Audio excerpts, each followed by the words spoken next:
Hello, everybody, and welcome to the Monday Sound Stream, where it is the last stream of the year, and everything is wacky and crazy because Ryan's not here this week. He's having to remodel his room, so he's not able to be on.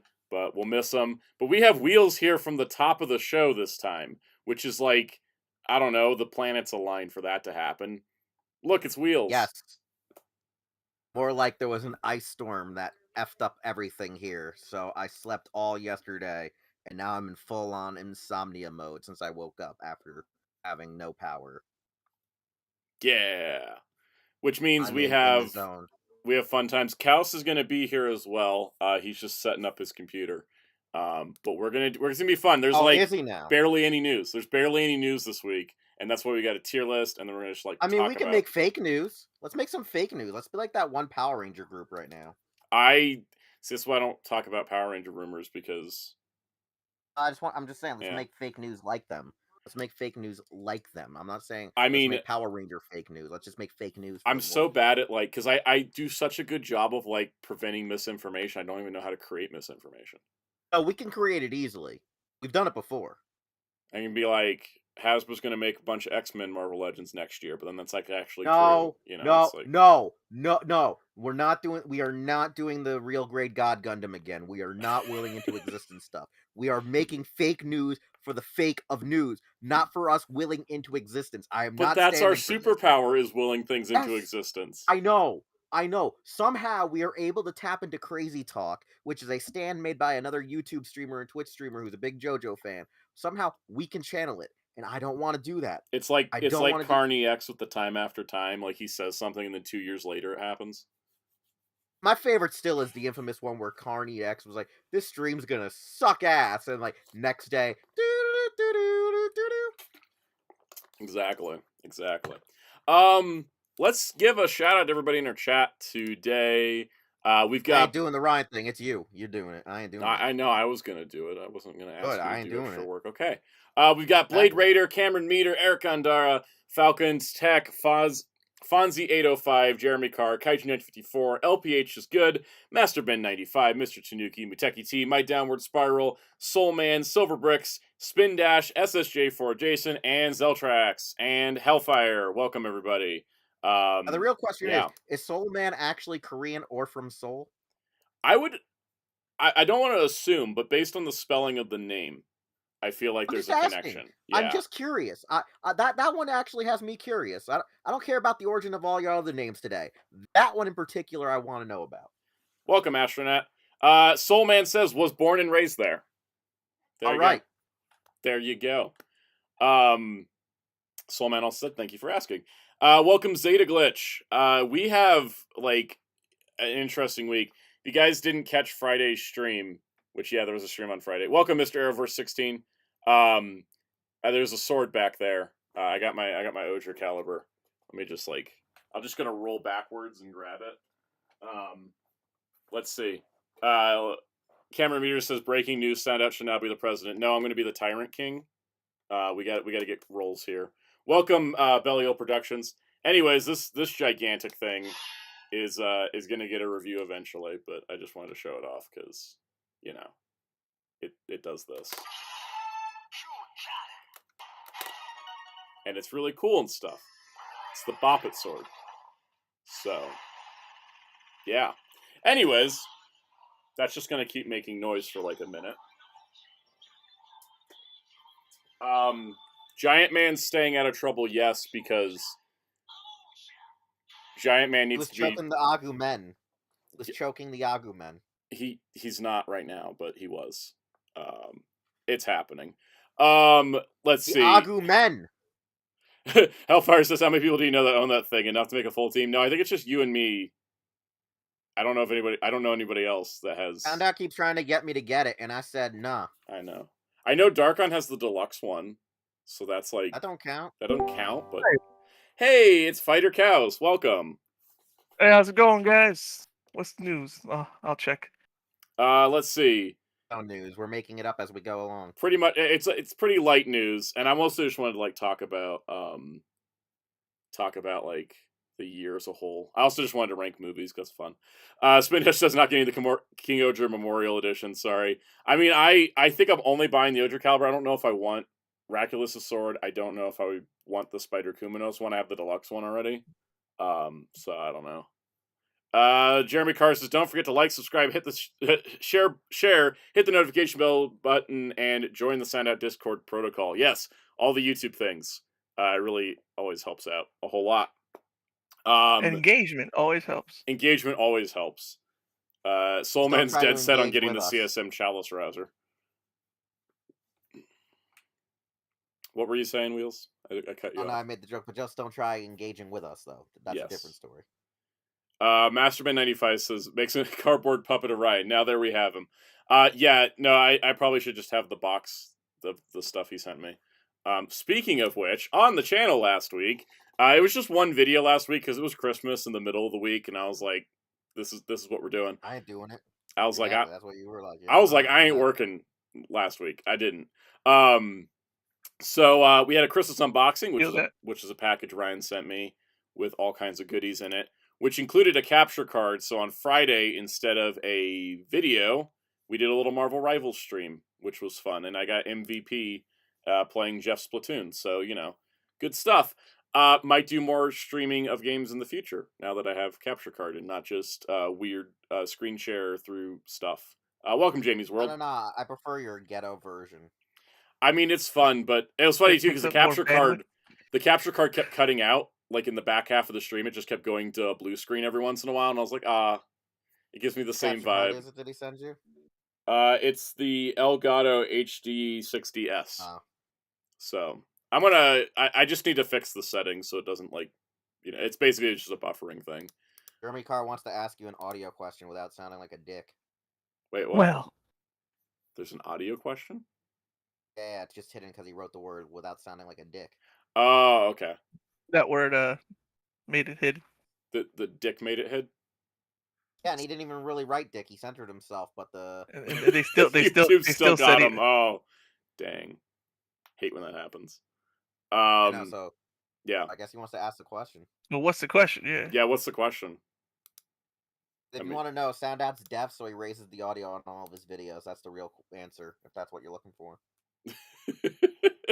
I noticed this.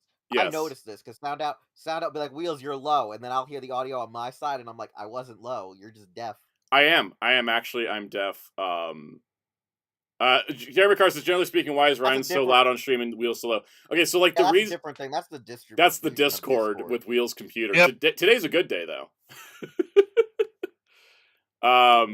My Devers Pro says, does cursing in the chat demonetize you? No, but certain things we say will. That's the fun part. So, but yeah, I am a little deaf in both ears because I've worked as a audio technician for like 8 years, and I've You're deaf because you stood next to the goddamn speaker at a Man with a Mission concert. No, I did not. It wasn't that concert.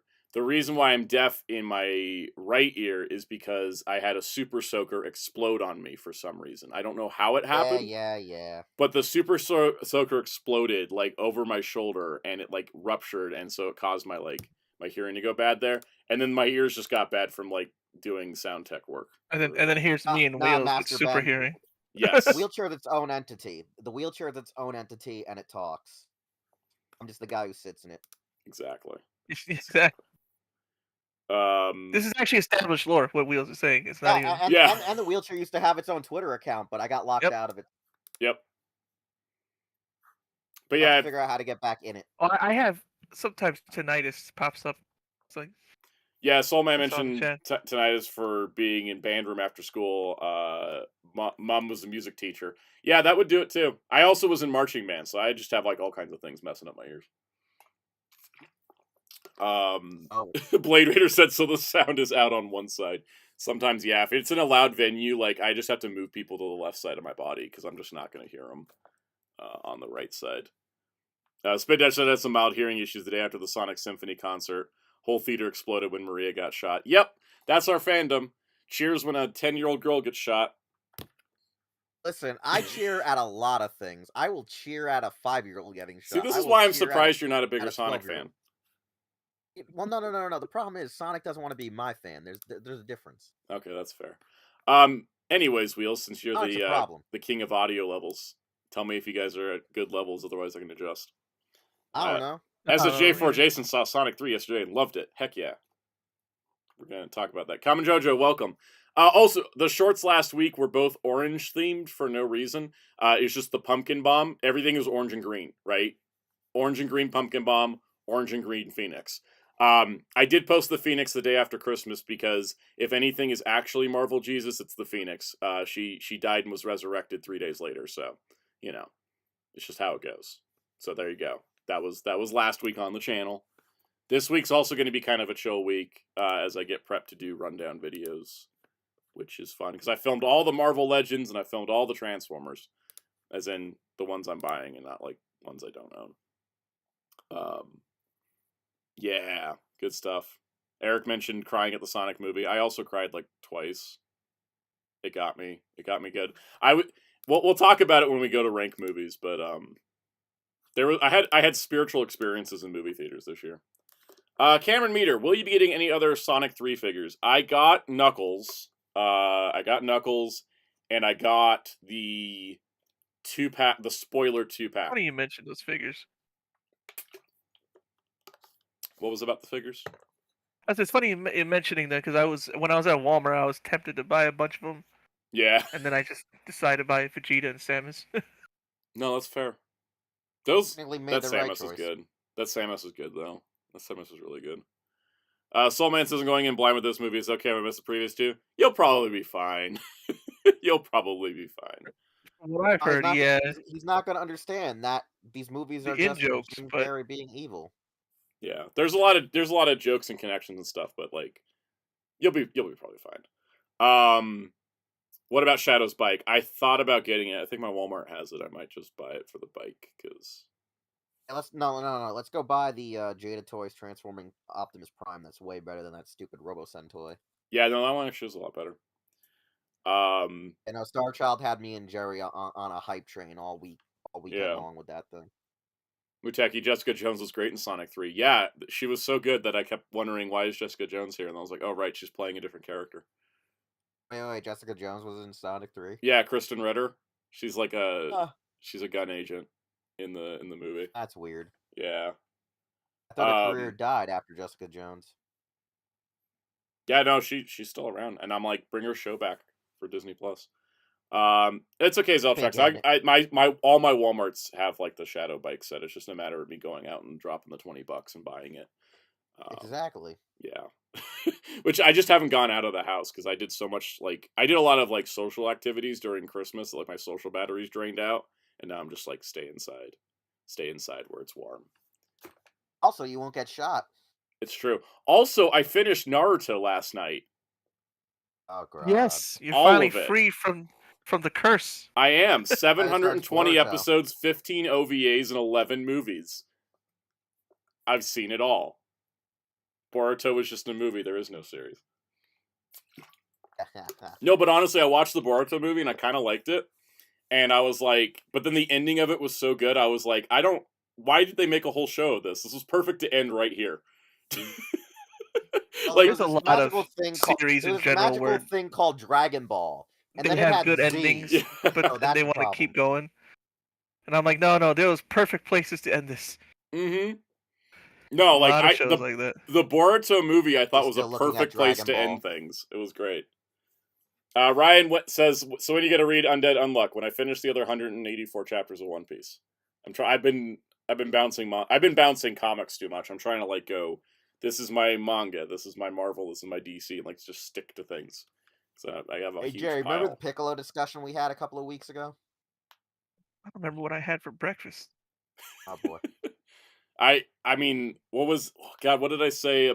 We were talking about on your stream on Friday, Jerry. Remember we were talking about Pan not becoming a Super Saiyan because of Oh misogyny. yes, yeah. Like it's one of those things where I'm like, a lot of times I will, but I'm like, no, that's exactly what it is. Because Goku Jr. can become a Super Saiyan, and he's like even And more he diluted bloodline exactly than Pan. he's even more diluted. He's like 1% Saiyan or something like that. Yeah, and so it's like, why didn't she be able to come up a Super Saiyan? The only answer is misogyny. Just like Piccolo only being in like 3 episodes of GT is racism. Because, I don't get why he wasn't there. I know. Yeah. And also, adding to that, we now know because of Daima that Piccolo is canonically black instead of just being black coded. Yeah. Anyways, what happened to them? Yeah. It's funny. What happened to Piccolo's people? But just solidifies it. that had nothing to that part had nothing to do with the Piccolo conversation me and Jerry had. Oh, I figured. I mean, there's a lot of Piccolo conversations that people have without me. Oh yeah, if you want to know the quick version, it's that when you look back at it, the whole thing that Piccolo Jr. wanted to do honorably in a frickin' tournament versus what Piccolo did, where he was like, "I'm just gonna take over the world," is kind of superfluous in the greater scheme of things, and we could have just ended it with Kid Goku killing Daimao without him shooting out the egg. But there was that whole weird subplot that Toriyama was building up to him eventually winning the world tournament, and I'm just like, yeah, that's one of those things where even in original Dragon Ball, I don't agree with. Yeah. Even though I love it. I love that arc and I love that ending. But I'm also like kind of superfluous seeing that, Piccolo then immediately becomes a good guy 4 years later in the time skip. Yeah. Spin Dash, that's a good question. Which is better, Naruto the Last or Boruto the movie? Let's go. I don't remember what I ranked them on my anime list because I did a lot of stuff yesterday with watching Naruto. It's all a blank at this point. Let me go see what I ranked them because that's going to be the ultimate thing, right? My snap decision rankings on my anime list. That's an universal method for quality, right? Where is my anime list? All right, here we go. James World, favorite Naruto anime openings. Go by Flow because I'm a basic bitch. Oh, you're going. We got to get rid of you now. Bluebird because I'm also basic. Redeemed yourself. Bluebird. No, you redeemed yourself. And then I actually my third most favorite opening is the last opening of Shippuden. I really like that one. And I don't know if I was just having like a mental stroke while watching Naruto. It's but funny. I really like the only Shippuden opening I remember is the one none of y'all remember because it was random. The Totsugeki Rock. Oh yeah, that one was crazy. Wasn't that the one that was 1 or 2 openings right after Bluebird? I think so. I don't remember when it happened, but yeah. All I know is that like most of Japan loves the Flow opening. That was like opening 16 for Shippuden. Like they love that one to no end, and I'm just sitting there looking at them going, I think you guys have a problem because like that song sucked worse than Fighting Dreamer. Which I mean, I don't know. I mean, like I kid me likes Fighting Dreamer. Adult me, I'm just like, no, this thing's just Nickelback. What's the one that we both agreed that we liked more? Of original Naruto? Second opening, yeah. Why can't I find the last? Jerry, what's it called? Jerry, it's called Haruka Kanata. Is it? The one I used to use for my YouTube intro? It's the one that you forgot because when you brought it up, you're like Wheels, that's not it. And I'm like, what are you talking about? You're like, that's a Bleach song like, also called Haruka. And I was like, Jerry, and I said to Jerry, I think that's an ending, bro. And he's like, no, it was an opening. I'm like, yeah, that's the one from Naruto. And he's like, no. We had this whole one-time revelation of like me and him trying to figure out which is which. I was like, which one are you looking for? Okay, I ranked both Naruto the Last and Boruto at 7.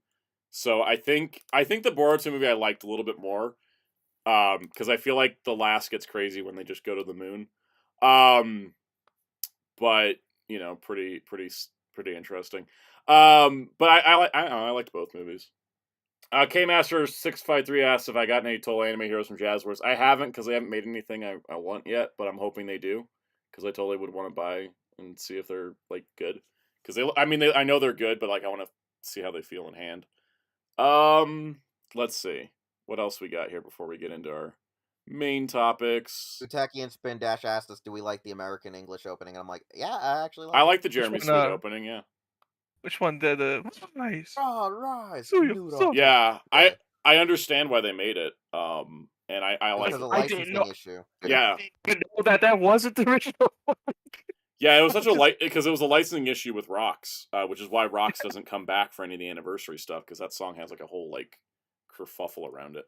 Muteki says, "Do you love that wedding?" I actually did love the wedding.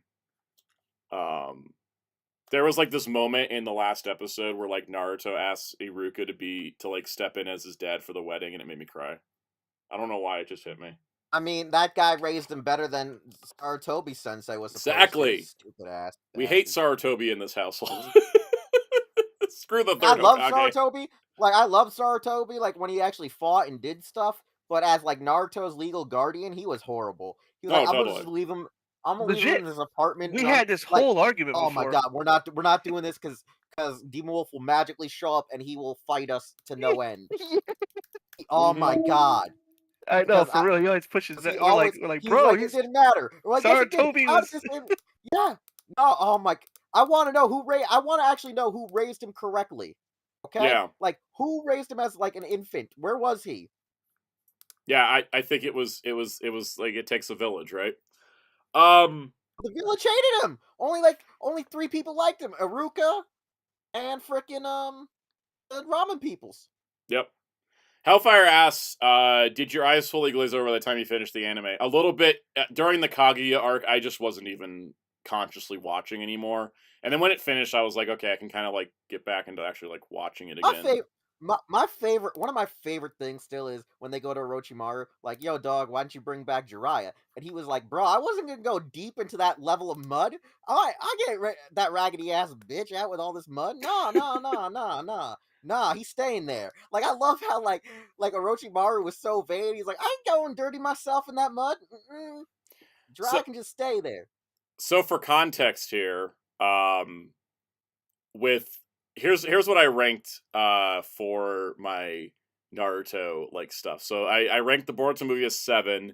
The day Naruto became Hokage OVA I gave a 6. I thought it wasn't like amazing, but I was like, it's fine. Hey, you better not give Wolf's Reign a 10. If you give Wolf's Reign a 10, you're out. We're canceling your streams. Okay, anyways, original Naruto I gave a 7. Shippuden I gave a 4 because that is the worst paced TV show I've ever seen in my entire life.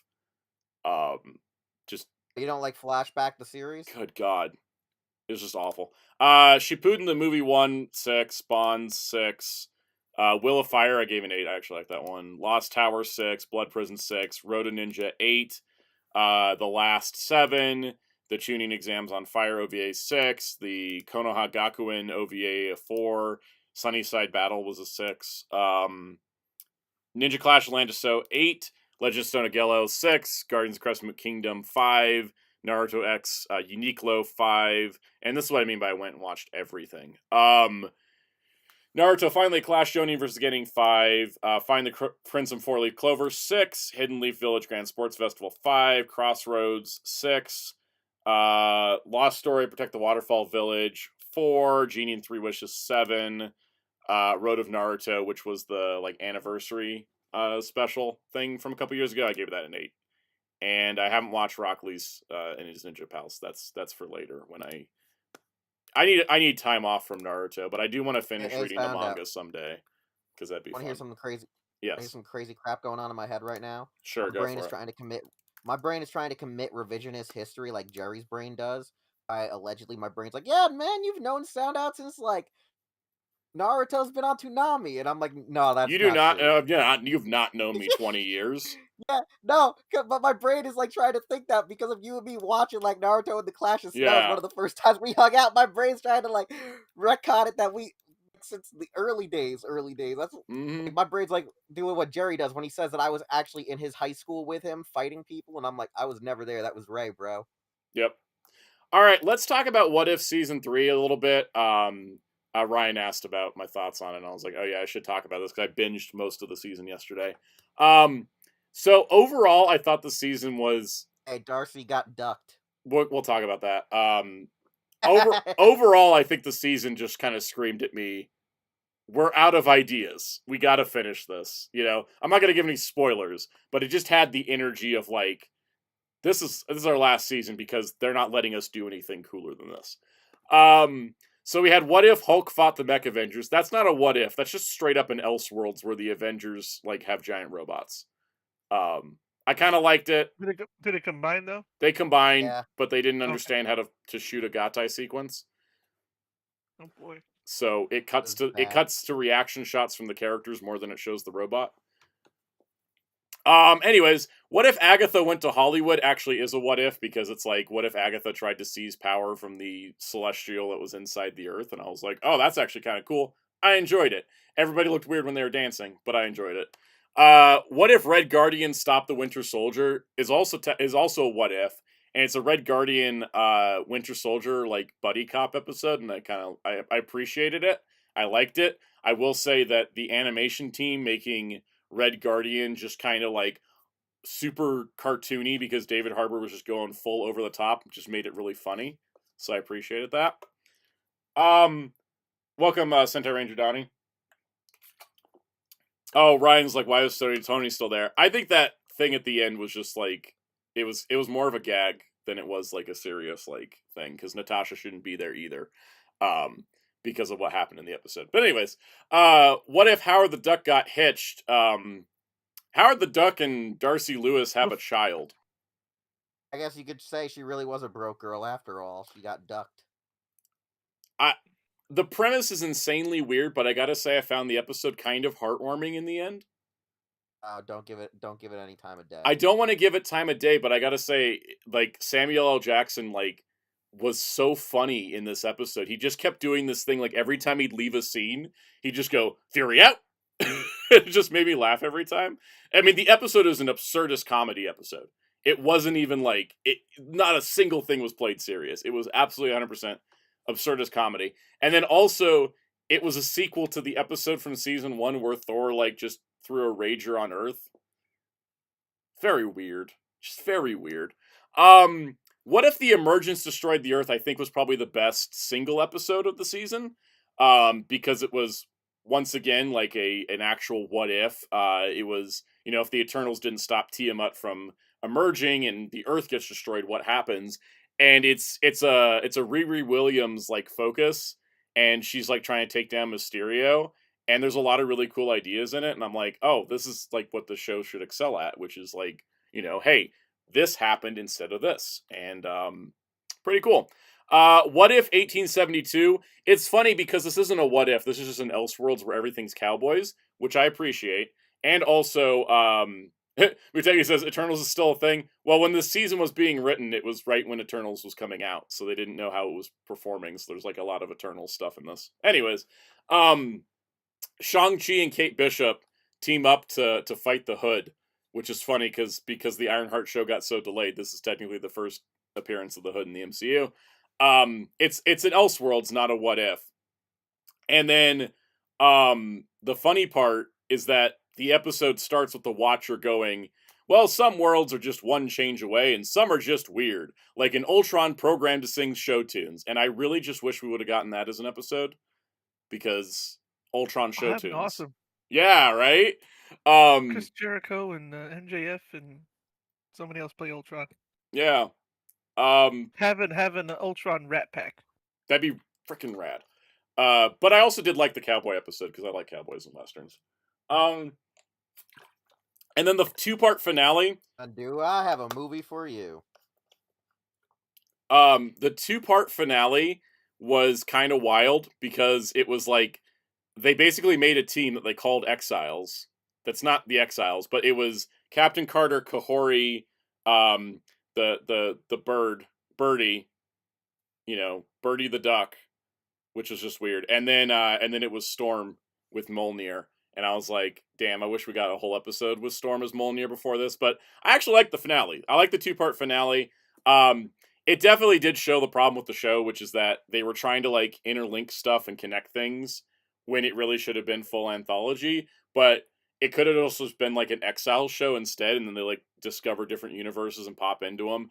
There's a lot of stuff to work with. I know on Friday we talked about how basically like the MCU doesn't have enough material to have 3 seasons of what ifing going on. But yeah, I mean, I'm kind of glad it's over, but I didn't regret watching it actually. I think I enjoyed I definitely enjoyed the back half of the season more with like the Riri episode. I thought was great. I like the Western. I like the finale. So I think half the season was good, but the other half was just kind of weak sauce, and so it just kind of left it as like it's okay. This show can end now. Well, here's the thing, Kyle.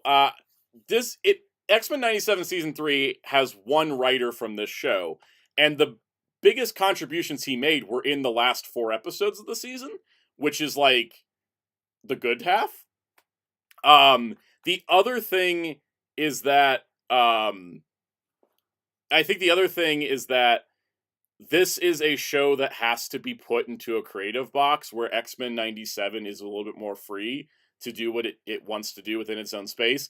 This show can never do anything cooler than the main MCU is doing. It was the same issue the original What If comic ran into back in the day, and why they ended up canning it was because the editorial was like, no, we can't have anything in the What Ifs be cooler than the main universe. It's bad for business. So I think that like X-Men 97 season 3 will be fine because it's a different like type of job. It's not like you have to do what if versions and alternate versions of things that exist. It's like you just continue the next story of X-Men. Cameron Meter, I do agree. We should have had the episode where the other half got snapped. It was such an easy option, like right there. It's like, oh, what if the other half of the universe got snapped? And it didn't, and they didn't do that episode, and I think that was a bit of a missed opportunity, but hey, it's over now, and we can move on to other things. Like the news. Ta-da! Ryan says, I wasn't a fan of how Storm was written. Like she wasn't bad. I just felt like she was the hero Storm first and Aurora never. Yeah, that's kind of the problem I have with her not getting a solid episode on her own, and she wasn't given any time.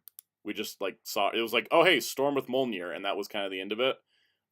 Which it would have been nice to have gotten more of her. But apparently they didn't know they could use X-Men. So the more you know. You guys ready to do the news before we talk about movies? Not a news. It's very little, but it like follows up on stuff that we were talking about. Like there's what 3 pieces of news in this new Sentai.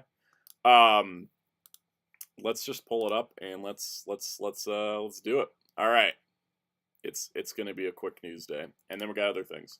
It's activities. It's the end of the year stream. I'm rambling. Someone popped in the chat and I didn't say hi. Rivers, welcome. All right. Let's do Blu-ray news. Okay, so My Hero Academia, You're Next, which sounds more like a threat than a title. Oh man, Bill Goldberg? Goldberg, yeah. I thought too. Goldberg. So we had a discussion last week about Crunchyroll thanks to the Bloomberg expose about how Crunchyroll is apparently pissed off Toho and Toei. And here's your first sign that article is all true, because My Hero Academia You're Next is not being released by Crunchyroll on Blu-ray in North America. It will be distributed by Toho Studios directly. They're like, nope, not even Crunchyroll. We're just going to do it ourselves. So that was mostly just to say, hey, look, that article was built on things. There's a lot of weight to be given there. I don't know why I'm so rambly today. I apologize. All right. Moving on. The next piece of news, Transformers once again dropped a random reveal on a Saturday through an Instagram video. This time, it's just Trypticon in cartoon colors, but it's kind of nice for everybody that wanted Trypticon. So, there you go. Trypticon's coming back. Also, Generation Selects is back because they showed off this box and they're like, it's Generation Selects, and this box is way more appealing than the generic brown boxes we had before. So that's pretty fun. No stickers, that's right. Yeah, and he does have the upgraded hips that the second run of Trypticons had.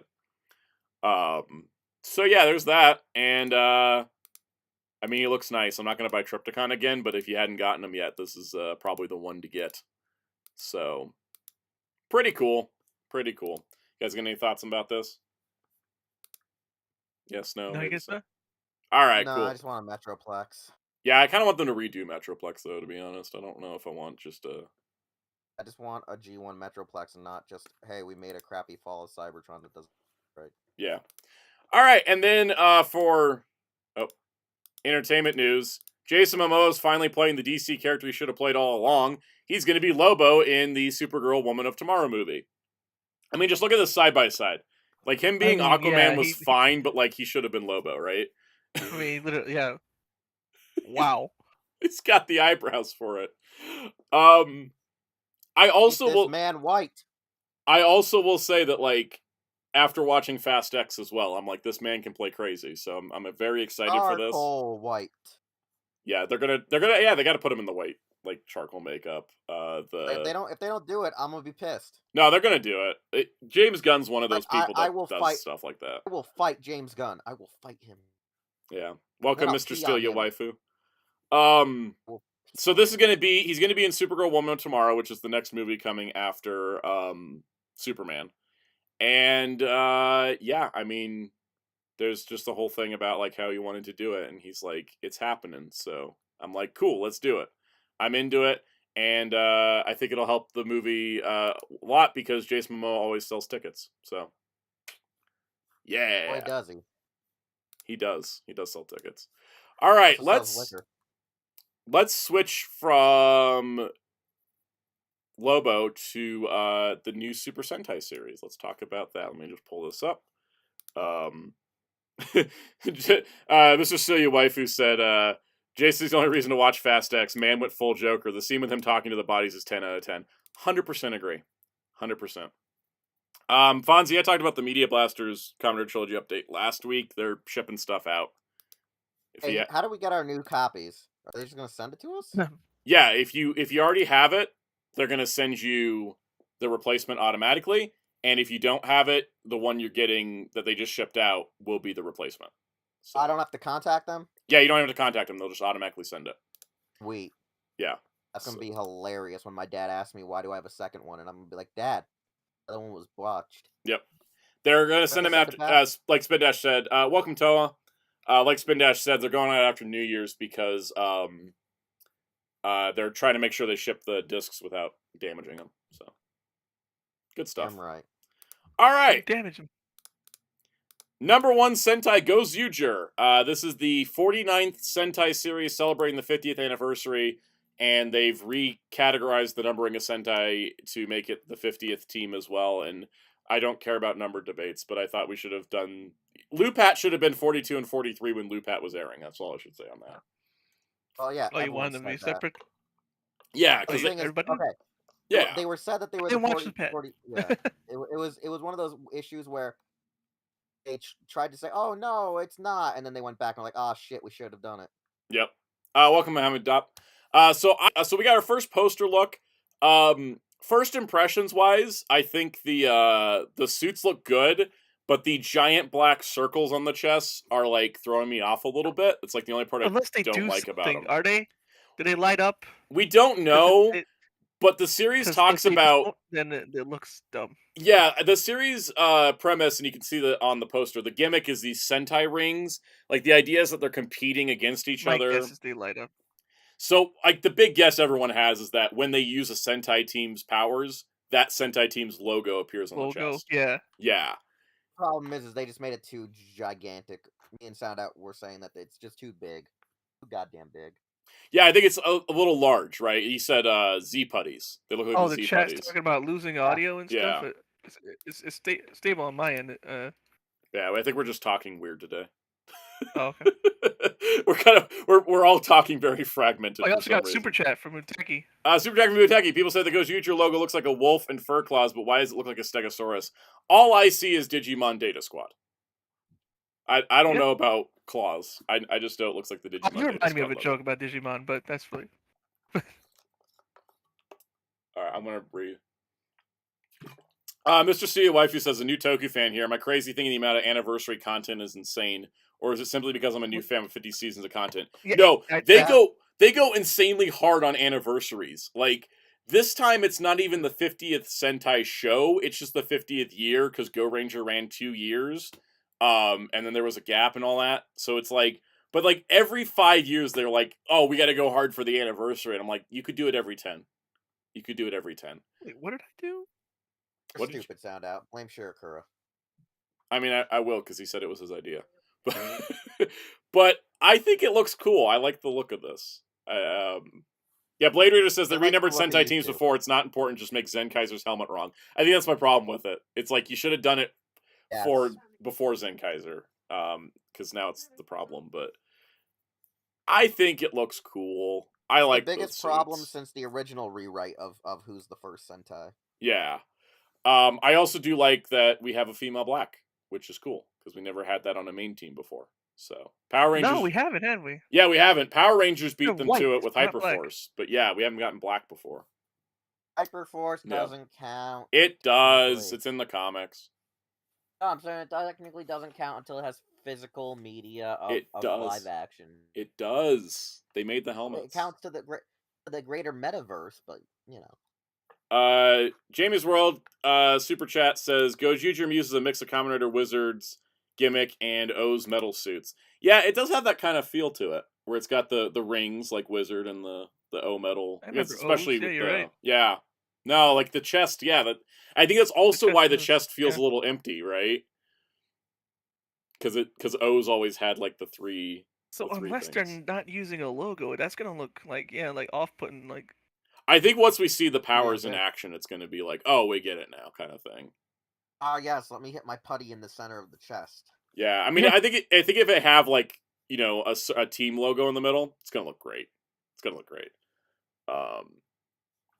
Yeah, no, I think it's cool. Now the other cool part is that they have one mecha, and then the mecha has 5 forms, one for each Gozyuger, which I think is cool. The interesting part is that the changer, which is a sword, becomes the mecha as well. So I'm not exactly sure how Memorial Edition is gonna work out.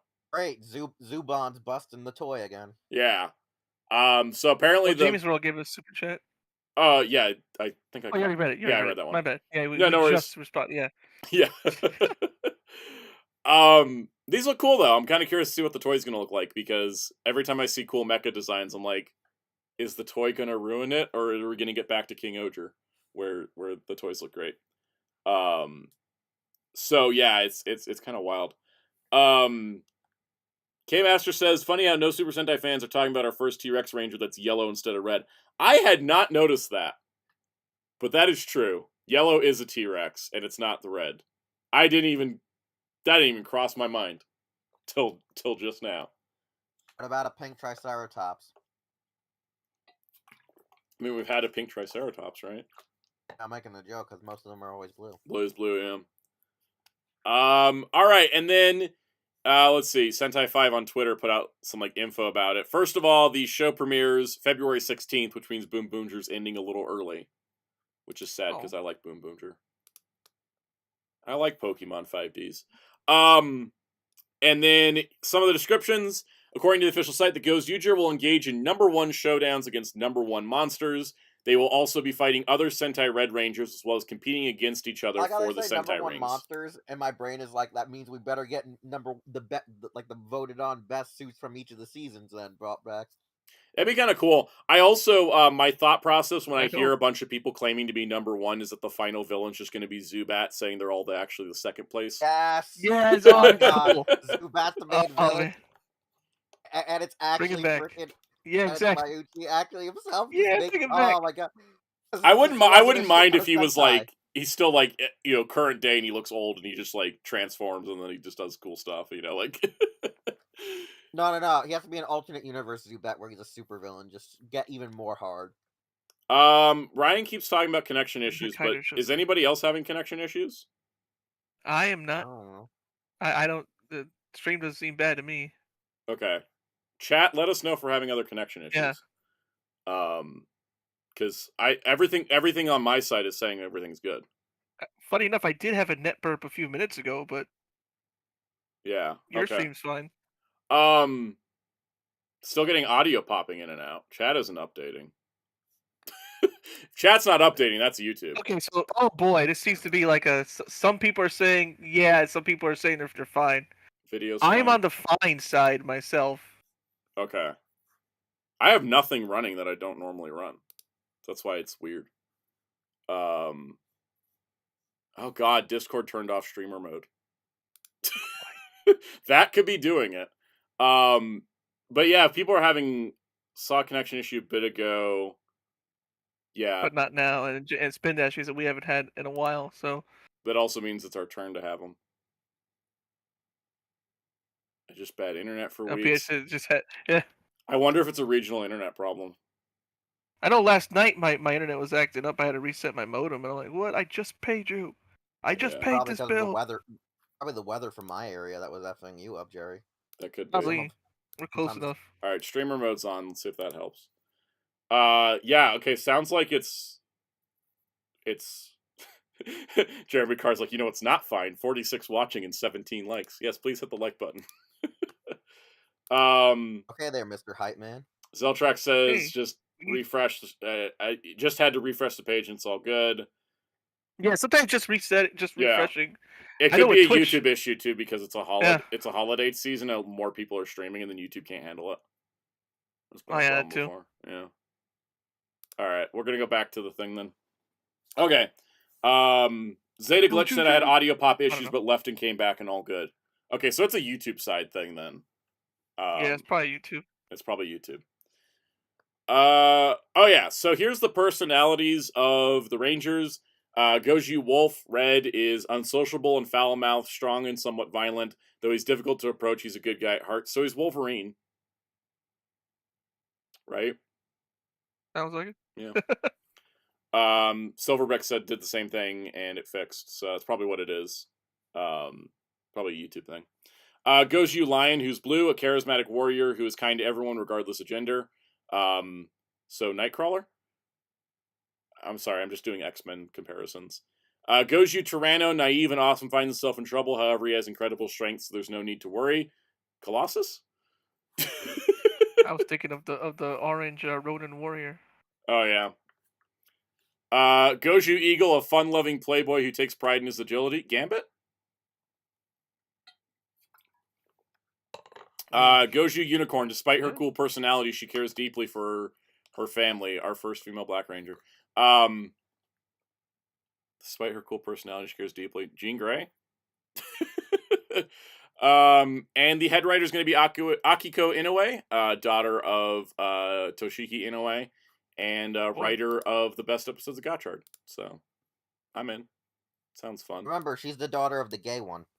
Yeah. And she basically wrote all the Rine episodes of Gotchard. I still love that one where someone said the alcoholic, the gay one, and the daughter. I was like, Yeah. this is how I would refer to them from all time. I mean, honestly, it's pretty accurate. I'm going to close my notes app just to make sure. We're he does love Black Condor and Fies and Kikes a little too much. A lot. He's in a pretty open relationship with the Fies boys. It's true. Hey, notes crashed. That's neat. God, why is every notes app terrible? All right. I know, right? So that's pretty much it. Well, we'll talk more Gozyuger when they reveal the cast and the toys and stuff. Jamie's World, will you be getting and reviewing the Gozyuger toys? Yes, but not when they come out. I usually buy my Sentai toys when the show's over. Because that way, if a Memorial Edition gets announced, I don't, double up on stuff. That way, I get stuff discounted because it's usually cheaper at the end of the season. Kind of like, Boom Boomger. It's kind of like it, too. Hellfire says, doesn't him and Kikes, or him being Inoue, and Kikes' actor live together? They might as well. I mean, they're constantly on dates together. I don't know. They're out getting lunch all the time.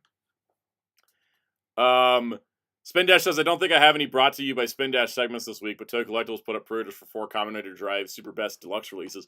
I noticed that. It's basically you can get the entire line, again, of all the main stuff. But Bandai hasn't announced them. That's interesting. I'm sure as hell gonna get that Hono driver since it actually has the goddamn Chaser bike. Yeah. Cameron Meter, how do you feel about the trailer for Friendly Neighborhood Spider-Man? I think it looks fun. I'm gonna watch it. I'm not super jazzed for it, but I'm this looks fun. I'll watch it. It's part of my job to watch it because I have to do viewing guides and tier lists and stuff. So I say it's my job to watch things, and it is, but it only is if I make it my job to do so. I have to watch Kraven the Hunter someday. Just kidding. No, I don't. Speaking of movies, you guys want to talk about movies? I guess so. All right, let's do it. All right, so, we have not Gozyuger. Go away. There you go. 2024 movies tier list. All right. So, let's do this. All right. So, Common Jojo says they're ripping off Miles with the freshman year. Well, they ripped off Miles for the MCU, so I might as well just keep it going. That's kind of the problem with modern Spider-Man, and they're like, let's use all these storylines and characters. I'm like, those are all of Miles' storylines and characters. Why do you keep giving them to Peter? Same thing with Ghost Rider, isn't it? That you told me. Yeah, same thing with Ghost Rider. Ghost Rider movies. How many times, like, Johnny Blaze in almost every adaptation is like half Danny Ketch, which I'm like, just make Danny Ketch then. It's crazy. Yeah. Have to pay Howard Mackey. Yeah, exactly. My Downward Spiral says, I would have preferred 2D, but the style still slaps. Reminds me of the Ultimate Spider-Man PS2 game. I feel the same way with this, because that Spider-Man show. I think it would have been cool to see 2D, but I actually don't mind the way the 3D looks. And I like, it's got the comic book shading kind of thing and the vibe of the Ultimate Spider-Man game, which I played a lot of as a kid, so that could be nostalgia talking, but I do enjoy that, like, look for it. And I'm excited because Kingpin and Daredevil's going to be in it, and I'm basic. You put Kingpin and Daredevil and stuff, I'll watch it. Spiral also mentioned Rise of the 2003 show. Yeah, the MTV one that me and Wheels really like, that no one talks about. Damn right. Yeah. Casual sex Peter Parker. That show's funny. Wait, what? That show has, Peter Parker has so much casual sex in that show, it's ridiculous. I need to rewatch that. I forgot all about that. Yeah, no, I remember last time I was watching it, I was just like, wait, how many one-night stands has this man had in a 13-episode show? He won't be doing that in this show, because it's a high school setting. Still could, we just don't need to know about it. Yeah. Kyle says people will be complaining about how it looks now, and then the show will probably get praised like X-Men 97. If it's written as good as X-Men 97, then, like, people are going to shut up about the animation style, just like they did with X-Men. Oh, they won't. X-Men was great. I was like, I'm not ranking shows I watched this year, because there was just too many. But, like, X-Men 97 was, like, pretty much top tier for me. There was also that other show that we started that I didn't know we started called The Billy and Michael Show. That's true. Anyways, let's see. Jeremy Carr says those twin characters in MTV Spider-Man are cool. Can't remember their names, but they like to see them in live action. Yeah, they were cool. That show did a lot of cool things. And it gave us a second appearance of Michael Clark Duncan as Kingpin. So, damn it. Is everything that I like with Spider-Man related to Daredevil and Kingpin? Yeah. Yes, most people. Remember when the black guy was the white Kingpin back in the day when we were growing up? Roscoe Lee Brown is still the best Kingpin voice ever. It's like how frickin' what's his face is one of the best voices for Granny Goodness. Oh, Ed Asner. Yeah. Anyways, so I guess for context, this is movies released in 2024, or also movies that weren't available to 2024. So for Toku movies, like, for example, the Gotchard and Geets movie is here because I couldn't watch it in 2023 because it had to come out on Japanese home video. So I could totally import the Blu-ray and watch it with my knowledge of the Japanese language. So, like, I just put that there. Yes, exactly. So, yeah, it's the Gotchard and Geets winter movie next to Madam Web. This is in the order I watched them. I didn't see Nosferatu, and I didn't see Wallace and Gromit, because for some reason Netflix gets it a week after the UK, which is just a crime. And I didn't watch Craven, because I'm not going to go pay for Craven in theaters. So, anyways, this is all new release movies, because if we included older films, the top 5 would always be the same. Because, it's like my 5 favorite movies are pretty much always going to be my 5 favorite movies. Anyways, so it was kind of a weird year. There was a lot of good and there was a lot of meh. So, I think I was the only one that watched Dune Part 2 in our little circle here, but I think you're still the only guy who's watched Dune Part 1, so... That's true. Dune Part 2, absolutely one of the best movies of the year for me. I'm going to say this a lot. The third act was incredible. That's just going to be the S tier. Should just be called the third act here. The third act was amazing. It's funny because I knew where the story was going from having watched the David Lynch Dune movie. But seeing it properly adapted and just fully engaged like this is pretty great, because it's it's a movie, like a capital M movie, not just like, just a movie. I really liked it. All right, Sound Out, I'm going to tell you something what you're doing about this movie right now with a capital M. What? Working it off. That doesn't start with an M. Oh yeah, masturbation. Oh, that's true. Anyways, was it worth the IMAX? Absolutely. It's the thing is, I don't want to be like, I try to avoid being a film snob, as you guys know. Okay, that's a You fucking sure? lie. You sure? I was to say. But this is what a blockbuster movie should be. Grandiose, epic, full on production using the talents of all the people hired. Where you go, that cost $200 million, and I can see it. It's all there on the screen. Whereas like some other movies, I'm like, how is your budget this high? I don't understand. But this, it was great. It was like one of those movies where it kind of reminded me of the old days where your blockbusters could also be your high art movies as opposed to having to be two separate categories. I say all this because while I enjoyed Ghostbusters Frozen Empire, that was the most C-tier movie I saw this year, I think. So does anybody else see Ghostbusters? Too many damn characters. About Ghostbusters, I did have a question. I didn't see it, but is Cruel Summer even in the movie? No. Never mind then. The problem with this movie is not necessarily Spiral Super Afterlife any good. I thought Afterlife was great. I thought Frozen Empire had potential. But Frozen Empire fell into the same trap that the Star Wars sequel trilogy had, which was instead of just spending the first movie to kind of have like, oh hey, look, it's the reunion of the characters, and then we like move on to the new generation of characters. They keep all the old people around, and then they add more new people to the point where there's like 10 main characters in the movie, and not a single one of them got enough screen time to have a character arc. And because it's like a 2-hour movie, and so a bunch of characters get forgotten about.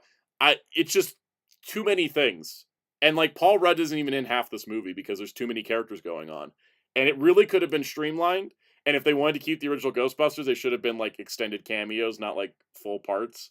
And it just kind of makes the whole movie just bloated for no reason. And while I enjoyed it, I didn't think it was that great. And it has a ton of plot holes too. Like if you're gonna stuff a movie that much, don't stuff it with plot holes. Am I right? Am I? Yeah. Yeah. It's kind of inevitable if they're gonna stuff it that much. Exactly. Godzilla X Kong: The New Empire. I admittedly have only seen this once, and it's been a while since it came out. I kind of forgot it was this year, to be honest. It's a good mixed bag. It's a good mixed bag. Do you think it's a B? Because I feel like it's a B. Most days it's a B. Good days it's an A. Yeah. The problem with the movie is and this is the thing that everyone is also saying, is needs more Godzilla. I liked it. Yeah, it definitely was heavy on the Kong. Too much of a Kong story. The one thing about it though, it's how I got wheels to watch Kimagure Orange Road. That's a good thing then. Maybe it does deserve the A just for that. Maybe it was just Jerry just decided to call me out to Egypt, said it was going to be a cool time looking up the pyramids and going to look for some hidden graves and mummies, and the next thing I know, motherfucker is knocking me out cold and dragging me into a damn wormhole to the core of the earth to watch Kimagure Orange Road. Wasn't cool. What a great analogy. Let's see. SSJ4 Jason said I had a total Showa era vibe. I think that's why I like it, is because it did remind me of the old Showa movies. Think you know what would have been great? You know what would have been great if they had better music choices for that film. Yeah, the soundtrack was so unmemorable. Yeah, a lot of movies have that problem now. You know that? I mean, even the that's an executive issue too. By the way, that's another thing. Executives are like, "Oh no, don't make the music stand out too much." It's not. I'm like, no, the score is supposed to like Dune. Exactly. Dune has so many iconic tracks in it that I'm like, oh, I remember your soundtrack. I can't remember anything from Ghostbusters besides the Ghostbusters song, and I can't remember a single piece of music from Godzilla X Kong. The only part I can remember is the like their knockoff Godzilla music. And you only remember it because the knockoff is something that's like good and iconic. I know. I want Bear McCree back, and I want good licensed music. Like, my God, I did not like the songs they used for the weird hippy dippy guy. The songs didn't make me hype whatsoever. Yeah, they just licensed whatever Warner Brothers had in their stock. Exactly, and it was crap. I could probably find better music Yeah. in their freaking library that they own. It's like, this is what you put for this scene. There's This is an what you put there's for an that art to scene. needle drops. There's an art to needle drops for Yes, sure. legit. Yeah. Exactly. As we'll talk about with a certain yellow and red movie later. Also, the best character in the movie is allegedly the character that everyone hated from Godzilla vs. Kong, which was Megatron. Yeah, Brian Tyree Thomas Henry the Tank once Engine. again being the best one in the movie. He was the best guy. He was the best one in Eternals. He was the best one here. He's the best one in Transformers. We'll get to that too. Brian Tyree Henry's amazing. That man deserves more work and awards. He's so good.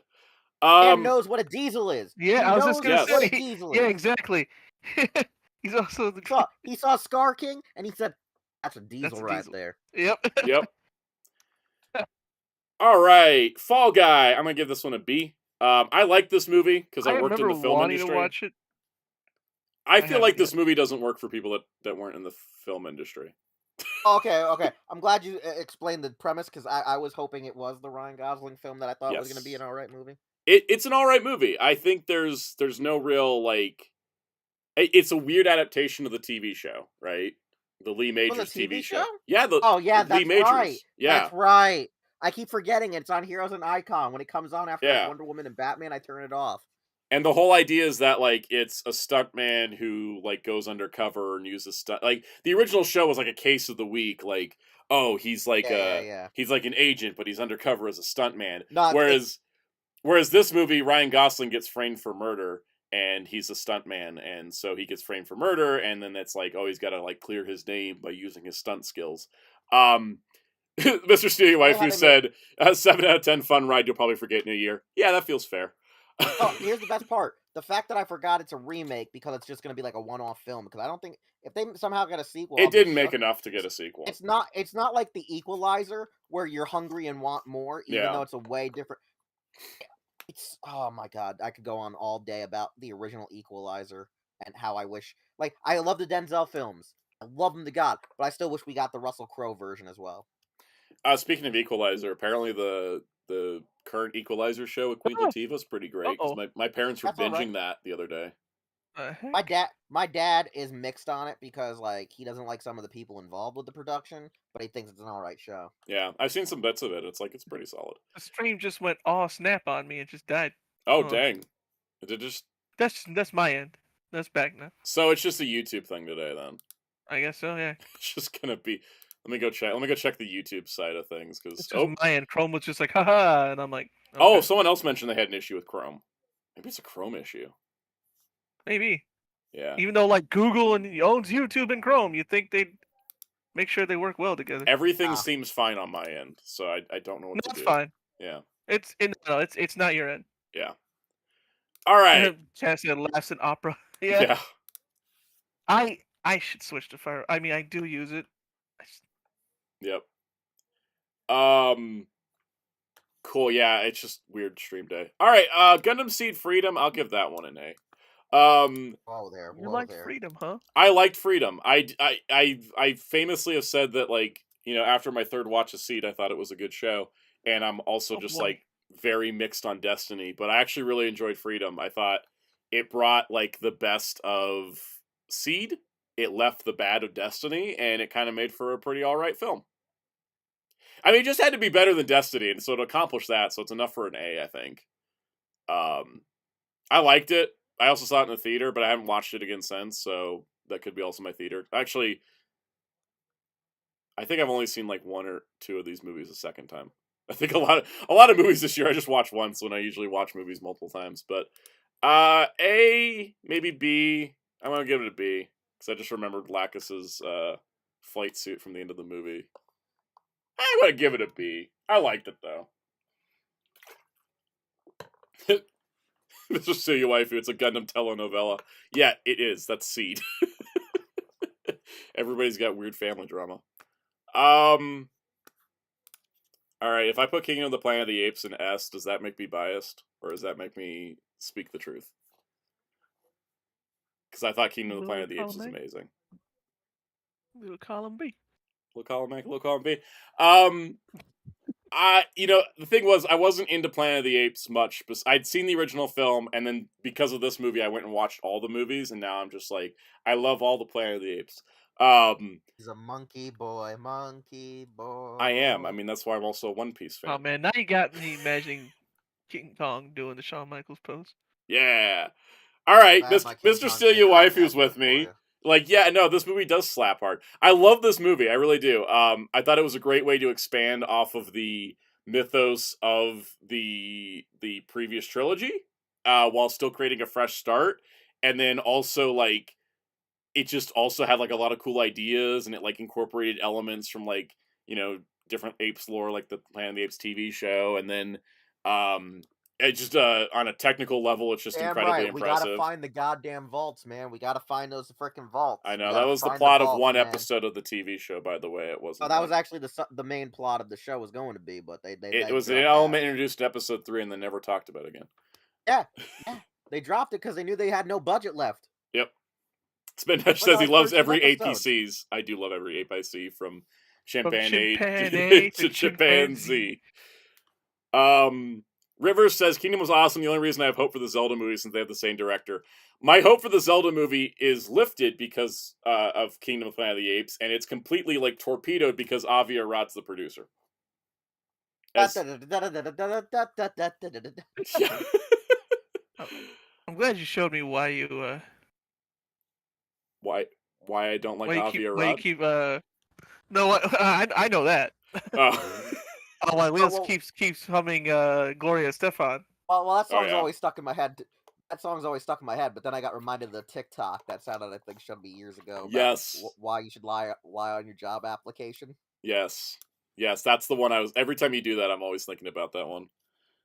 Oh man, I fried a guy today. It's this TikTok where someone lies on their job application to get hired as an executioner at a prison. It's really bad. Anyways, It's literally us to a T. it is. It's like that new YouTube video I saw that was suggested to me about how to distill Mountain Dew and turn it into wine and then turn it into moonshine. And I was like, this is gonna be me, Jerry Metal, Zeltrax, Dargon, and Project if we ever get a Hero Club compound. Yep. All right. Madam Web's an F, if there was any doubt. What? Really? That I'll put an S movie. tier. I want another S tier at the bottom under F, so that S tier represents shit, and the top S is superb. Add a row below. Close. Bottom. It's called Madam Web tier. Put the poop emoji there. Put the poop emoji there. I'm just gonna make it purple, okay? Oh, to be even more Toriyama. Yes. Appreciate it. Madam Web is such a bafflingly bad movie. Like, it's funny to laugh at it, but like, Madam Web is so bad. Like, it doesn't make any sense. Yeah, but Delmer Sprouse said this movie, man, so funny. It makes so little sense. It's hilarious. Like, why didn't you use her powers to open that can of Coke or whatever? I saw the meme today on Twitter. No, I don't care about spoilers, okay? But because like, who cares at this point? The thing is, this movie has this like insane, like, doesn't make any damn sense, and nobody involved seemed to like understand. There's a part in the movie where she's a wanted fugitive, and she's like, but I need to go to Peru to find what my mother was studying. And somehow, in her stolen taxi cab, which she steals at the beginning of the movie and keeps all the way to the end without anybody ever looking for it, her stolen taxi cab, she takes it to the airport, parks it there, gets on a plane, flies to Peru, comes back, gets her taxi cab, goes back to her apartment, does all this kind of stuff. And she's like, she totally gets away with everything. And it's supposed to be like 2003 when like TSA was super stringent on things. And she's like a wanted fugitive, but can just hop on a flight. White woman. And that's the thing. Get through. That's the only reason that anything works, is it's just like, oh, she's a white woman in the early 2000s. They just gave her everything because she has a stolen taxi cab. She's a fugitive. And her powers are so bad and make no sense, to the point where the only reason they defeat the villain is by hitting him with an ambulance, and the only reason he is hit by said ambulance is because he jumps to be hit by it. So JoJo. Yep. Yes. You heard me, Wheels. Yep. Exactly. That's JoJo's ambulance coon. And on top of this, the main villain was dubbed over. Before he moved to Japan for retirement. The main villain was dubbed over so poorly, they had to crop his face out with so many shots. And it sounds like 3 different people dubbed him over. And no, Spin Dash, she does not sit in a giant spider-themed chair. And the girls that she's supposed to be protecting, they're supposed to be Spider-Women, never get their costumes. It's only in, like, a dream sequence. For 3 minutes. So it's just a waste all around. Okay. Isn't one of those plain Janes in the film too that alleged hot chick that everyone tells me is hot because she takes off her clothes? Sydney Sweeney? Yeah, that girl. Yeah, that girl she's in it. saying is hot. Oh, also, I don't know why people keep saying she's hot. Also, Uncle Ben and Aunt May are in the movie, and so are Peter's parents, and Peter Parker is in there as a baby, and they don't actually name drop Peter Parker. They're just like, we expect you to know who Ben Parker is. It's a dumb movie. Oh my god, it's so bad. It's so bad. I kind of enjoyed Morbius, but I only enjoy Madam Web for being how terrible it was. Excuse me. Okay, Gotchard X Geats, the winter movie. I'm also gonna give that one an A because I liked it. Hey Jared, did we see that one yet? I don't remember if we saw that one yet with Metal. Gotchard and what? Gotchard and Geats. Gotchard and Geats. I don't think we've seen that one. Did we? I don't think we did. The one we saw was. No, it's one with his future self, wasn't it? Yeah. We only saw that one.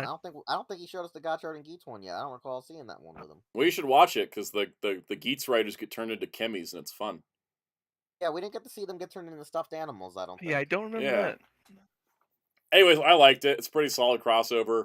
Nothing to run write home about, but I liked it.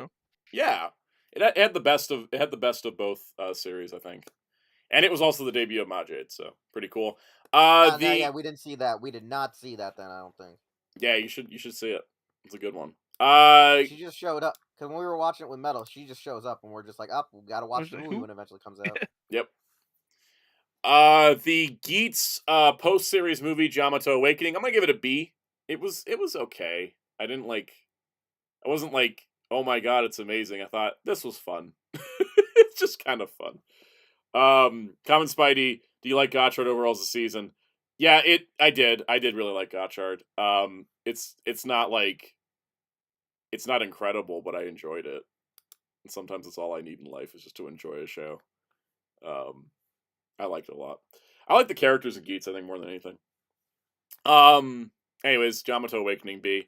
Furiosa, hot take. I'm putting in an S because George Miller can make any movie in the desert and I'll watch it. Hello?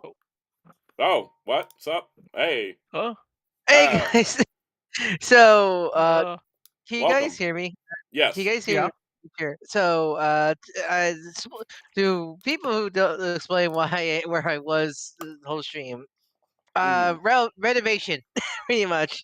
Pretty much, we're about to paint my room for the new year, so I had to move everything out of my room, which includes my whole PC setup and such like that, and such. So to make room to clean my room and like stuff like that. So yeah, and such. So I'm back now, thankfully, 'cause I'm just using my laptop and such.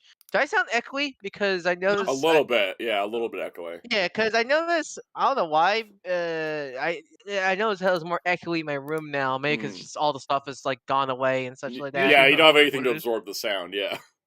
Yeah. So apologize for all the echo and all that stuff. But yeah, where were we now? Because I think last time I listed was Gotchard. You guys were on Gotchard. Right? Gotchard and Geats was an A, and then the Geats Buffa movie was it was kind of the Buffa movie, was a B, and then I just put Furiosa an S, and then I was like, nobody fight me on it, and then you popped in, and I was like, cool, no one's gonna fight me on it, because I haven't seen. It's very. It's one of those things where I haven't seen Furiosa, but I heard good things about it. It's kind of shame. Did it do well or it did really poorly at the box office, but like. It is a shame because it's a good movie.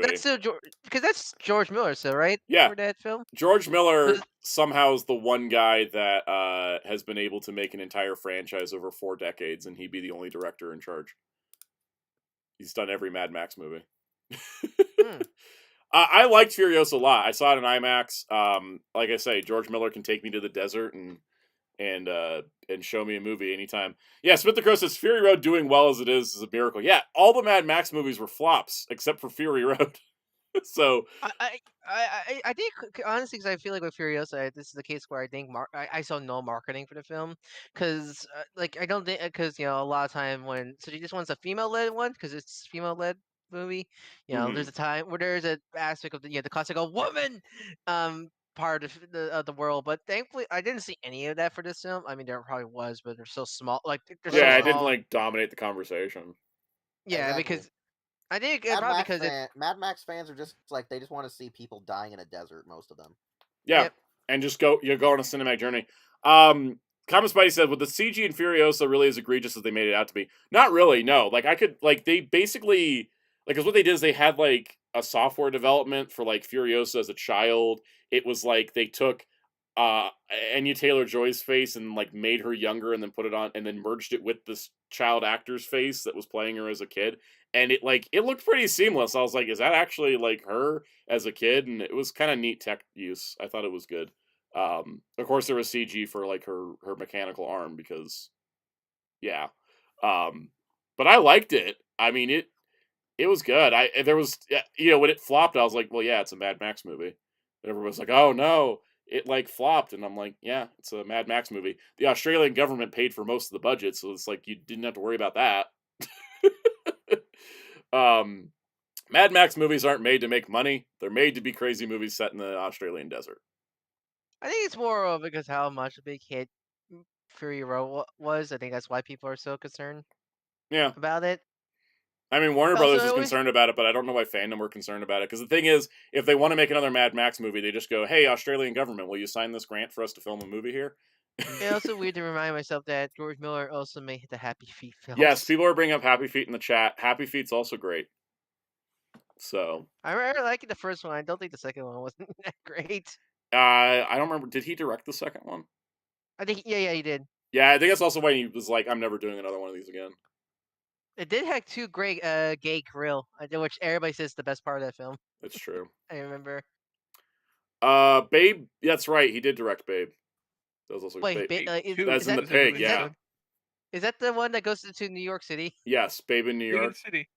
Yeah, Babe Pig in the City. That was also George Miller has incredible range, guys. He can do crazy Australians in the desert and pigs, and also penguins. I don't know why, but when you said he could do this and pigs, I'm just like he's having sex with the pig Santa.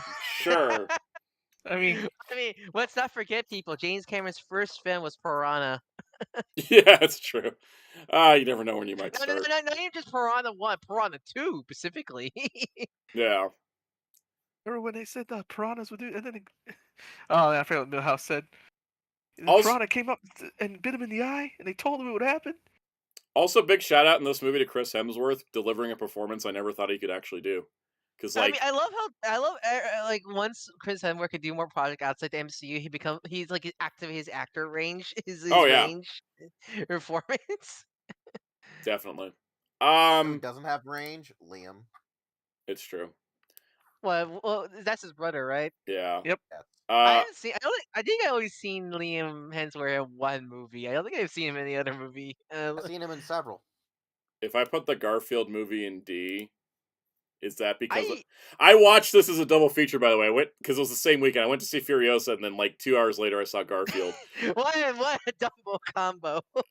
That was not like a Barbenheimer or a Glicked. Like those were two very different movies in not only tone but in quality. The problem with the Garfield movie, I feel like from what I've seen, I haven't seen it, but what I've seen of it, I think it focused too on the wrong thing. Because I feel like the appeal of Garfield is Garfield, John, and Odie, and John's barely in it. Barely in it, yeah. So because Garfield's supposed to be the funny haha, funny haha the comic strip. John's kind of the guy you relate to. Instead, they wanted to do another Chris Pratt movie with an absentee father that he feels like he has to owe things to, even though he doesn't, and then have to discover that he loved him the entire time anyways. Yeah. And also, I would say, because I think, looking back, I think Chris Pratt was fine as Mario, but, like, his Garfield's horrible, from what I heard. Yeah, it's just his voice. It's just his voice, because at least he was trying to do a voice with Mario. Samuel L. Jackson didn't even try to do a voice. Yeah, like it's who was this Sony? I forget who did the Garfield movie. I think it was Sony. Because technically this is not Paramount. It's not Paramount because I think this film was in It was production Sony. before. Yeah, it was Sony. Yeah, because I think this film was in production before the Paramount buyout of the franchise. Yeah. I think, which is why it's Welcome, not Heart of Paramount Pictures Sentai. film. You know what I'll also add to the Garfield movie is that my mom fell asleep watching it because she was just tired. And she loves these family films. She right? does, Doesn't and she fell asleep watching it. Probably, I think she was a little tired from Furiosa because that was like Furiosa's the kind of movie, especially watching it in IMAX, where like you can just feel George Miller reached his hands through the screen and just grabbed you and shook you for 2 hours. And then Garfield, it's like by the time we got there, we're kind of sleepy. I stayed awake for the whole thing, and then like later it popped up on Netflix, and my mom was like, "I'm gonna watch it again. Do you want to see it again?" And I was like, "No, you can just watch it on your own." And so she watched it, and she's like, "I missed a lot of this movie. It wasn't that good." once just the Sound Mom movie tier list. That would be interesting. I'd have to like get her list of movies. There's a couple I watched with her. I watched this movie. It was called Luck. It was on Apple TV. That was also pretty bad.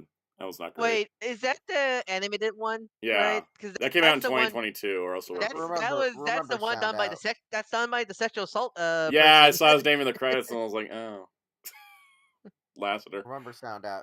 Your mom watches like those really bad direct to VHS films that only like me, her, and Demon Wolf know about. Yeah, she loves Boss Baby, and yet Has she seen Mac and Me? I don't think she has, but I Not should yet. probably. Listen. Soundout's mom has seen the cartoon where the Titanic fights like a octopus or whatever. Yeah. Tentacalino or something like that. Yep. Yeah. Okay. I love Mac and Me's Japanese ending. We brought it up. This. Oh, is that the one where the kid dies, right? Yeah, they shoot him. It's insane. The way he slumps in the chair, I'm just like, Wheels. So, and you were like, that's not realistic. My favorite part. Yeah, no. Jerry was like, "How do you know?" I go, "Because Jerry, I fired that type of gun before. That would knock him out of the chair." It wasn't him getting killed. It was the fact that he slumped when he should have fallen out. Yeah. He should have fallen. He like with the type of handgun that they use for that police officer. He should have actually bodied out and rolled like. But the way he slumped is so hilarious. I'm just like, exactly. He just he slumps like they shot him in the front, and like a lazy boy. Damn. Back on topic. Mr. Still Your Wifey said, I fell asleep watching the recent Lord of the Rings movie, if that says anything. I didn't go see it because I saw the reviews were so mixed on the Lord of the Rings movie. That sounds right, yeah, from what I hear about that movie. Guys, I'll tell you a better one. I fell asleep watching this movie called hold on. Oh, Spin Dash said, what's the actual worst movie Knight. you've seen in theaters? Oh, I gotta think about that. Bad gas. Okay, in this year or in general? In general. I'll gotta think about it. We'll say your thing while I think. Okay, so The Dark Knight is a movie that I fell asleep in. Probably the worst movie that one of the worst movies I've ever saw in theaters. I technically have two. One is El Dorado as a kid, because as a kid, that movie just went over my head and it sucked. But the DreamWorks movie, Road to El Dorado? As a kid, it just was. That is kind of an older aimed movie, really, yeah. And Spirit Stallion of the Cimarron. That was when DreamWorks was just like, we're making movies for adults, and they're just going to happen to be PG. Yeah, they just kind of sucked for me as a kid. It's one of the things where Prince of Egypt is one of the best animated films ever, but I do wonder how the kids react to that film. Cause as a kid, I was like, I don't care, and then I watched it later, and I was like, this is amazing. You know, as a kid, the first thing I said was like, oh, this is a Bible movie. It sucks. Yeah, it's like learning. Ew, religion. Now I'm trying to think about the worst movie I've seen in theaters, because there's been some painful experiences, but most of the worst movies I watch are at home. Exactly. Yeah, because why will you go? Why will you go out to see a movie? I have good senses to know if something's going to be like. One of the worst I ever had was when I went to see one of the Godzilla movies in theater, and it was after my theater went through renovations, and the chairs were just too tall, and the disabled section was now only limited to the back row, so you couldn't really see over the seats. I'd sit in the aisle just to watch the movie I wanted to watch. Oh, I was watching the theater I used to go to when I was a kid. They had film reel projectors, right? And Avatar caught fire, and so I missed like 10 minutes of the movie, but I also didn't care because I didn't like that movie. The original film or the sequel? The original Avatar. This was like Okay. back then. Yeah. No, the film stock caught fire, and well, because you have like a hot lamp on film for real, and so like film burning was common. I want to say that like one of the worst movies that I saw in theaters was Toy Story 4. But it's not because it's one of the worst movies I've seen, but because kids It's would the not most. shut up during that one. Oh yeah. Oh, that was me with I had Sonic a 3. kid kicking my chair for 2 hours Oh straight. really? Even God. after I told him like 3 times, there was kids like screaming and yelling and yapping the whole time, and it was like all this stuff, and I was just like, and then I watched the movie later. I was like, did I not enjoy this movie because of my experience? And I watched it. I'm like, no, I just don't like this movie. No, definitely. You know what's the worst one? There was one movie where I Oh, like, Ryan, where, Ryan, like, go someone first. was Ryan, go first. okay. Ryan, go Yeah, first. you know what's the worst? Similar when I was watching Sonic 3, I was, the kids behind me were being loud, and I was telling the shush, and their parents are telling the kids to go shush. But the problem is the parents are not like saying it quietly. They're going like, "Be quiet!" Oh God. It's like I'm glad for you telling your kids to be defeating the quiet. purpose. Yeah, like I'm glad you're telling your kids to be quiet, but you be quiet also when you're telling this to them. One of my favorite experiences of people being loud was when I was at the Dragon Ball That's what Daima we did. screening, and this guy was there with his dad, and like his dad came with him, even though his dad knew nothing about Dragon Ball, and so I just kept hearing whispers of like, oh yeah, Piccolo used to be a bad guy, but then it like all worked out. Oh yeah, and there's also this Vegeta guy, he like killed a whole planet, but we don't worry about that anymore. And I was like, I didn't even mind the side commentary; it was just hilarious. No, yeah, that case, that's hilarious. Listening to Man, Wheels, so what I about got a you? really effed up. One of the weirdest things that have ever happened in the theater that I can recall is the time where I forget if it was with my mother, my uncle, or my dad, or it was my mom and uncle. Like it was just like this one funny story where we're just sitting there and there's like this really weird obese person that was like there, and they were like redneckish white trash, like super obese, really dirty, and like one person in the family just decided to like lay and sleep on the floor. And then, What? and then when the movie was over, they didn't get up, so we just got out of there because they had to Wait, like like call an did they ambulance. So they fell did they asleep and sleep on the died. floor? Like did they sleep on the floor? Like at the seat, the floor of the seat No, area? they laid like in between like where the seat was. It was weird, and I'm just like looking at them, Who and would like do I that? think they had to resuscitate. It was Like weird. that I yeah, don't that's remember. like It was. I like think it was during the Scooby Doo when I went to see the first Scooby Doo live action film. I think this weird like fat person just like laid down and I think like they didn't just fall asleep, but they might have had a heart attack or something. Oh my So they like God. so the oh movie dear, so the oh movie's dear. over and like we're just leaving. Like I am Oh so God, confused. Like to this day, I don't recall if it was a heart attack. Did they just fall asleep or I don't know. I Wow. Oh, don't remember. that reminds me. I forget. I think it was either a MCU film or the DCEU film. But me and my friend went to watch one of those, and there was like a full-on like fight. It wasn't like your classic like theater. Hey, look, shut up, sit down kind of fight. It was like, oh, I think police came in. I don't know what was going on. It was because it was so long ago, but it was like it was one of those me and my friend were going like, I don't. Is this like police criminal stuff going on? What's going on here? Like it was so weird. We're just watching like one of the superhero films that came out that year, and yeah, they're just full of like police coming in, like not like hands, they're not like hands up kind of thing, but more of like like someone clearly did something bad and they're clearly trying to get them out of the theater and such like that. It was Yeah, awkward. I've seen people get like pulled out of the theater for having weed, for smoking weed, for vaping in the theater, for having the wrong seats and claiming that they were in the right theater. That was fun. One time, a group of 10 were in the wrong theater and in the wrong seats, but they claimed that they were in the right spot, and the theater attendant was like, "Let me see your ticket. No, this is the wrong theater. Go to this other one." It was really awkward. But you know what's one of my favorite experiences in a theater ever? It was watching the DC League of Super Pets movie, and it was like Oh, small crowd, and something happened in the movie that didn't make any damn sense. And this kid in the front row was just like, "Well, that doesn't make any sense," and then everybody in the theater just cheered. Like Yeah, the wait, target one of audience my was like, "This movie sucks. What are you talking about?" one of my kid's a favorite hero. one of my favorite movie outings was I think one of the main like Regal cinemas. and it was either me and my mom or me and my dad. We decided to go to this. I forget what movie it was. It was one. It was either an MC. Well, no, it happened to me with mom once when we went to go see Red 2, I think, at theaters. But me and my dad, like twice I've had it. Once with my mom, once with my dad. We went to the theaters, and we were the only two people in the theaters. So the entire time, there's a part where we're whispering, and I look and I turn to my parent in both cases, and I said, "Why the hell are we whispering? No one's here. Literally watching the thing. We are watching it like we are at home. We can talk as loud as we want." What's But like we what's were the so go? in. That all reminds me is the go. What's the Goku Vegeta meme? It's like, quick, we need to fight Just somewhere empty. Oh god, that No, reminds me of it when was- I saw Ninja Turtles Out of the Shadows opening weekend, and me and my parents were the only people in the theater. Really? That's what happened. That's like what happened. Me and my dad. And I went walked opening into the day to see, theater like, and, the movie. and saw nobody in there, and I was like, "Oh, this is the last movie of this franchise."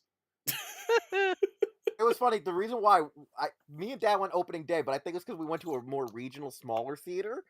Or I forget. It was weird. It was weird. I've had some weird ones where it's just me and my dad in the theater, and we're just sitting there, and my dad would come back, go to the bathroom, sit back down, literally see that no one's still in the theater except us, and then lean over and go, "Hey, what did I miss?" And I go, "Why are you whispering?" That's funny. Infinite has this one. He said, worst experience theater has Spider-Man No Way Home. This guy was on his phone during the whole time, had his phone on maximum brightness, blinding us in the next row.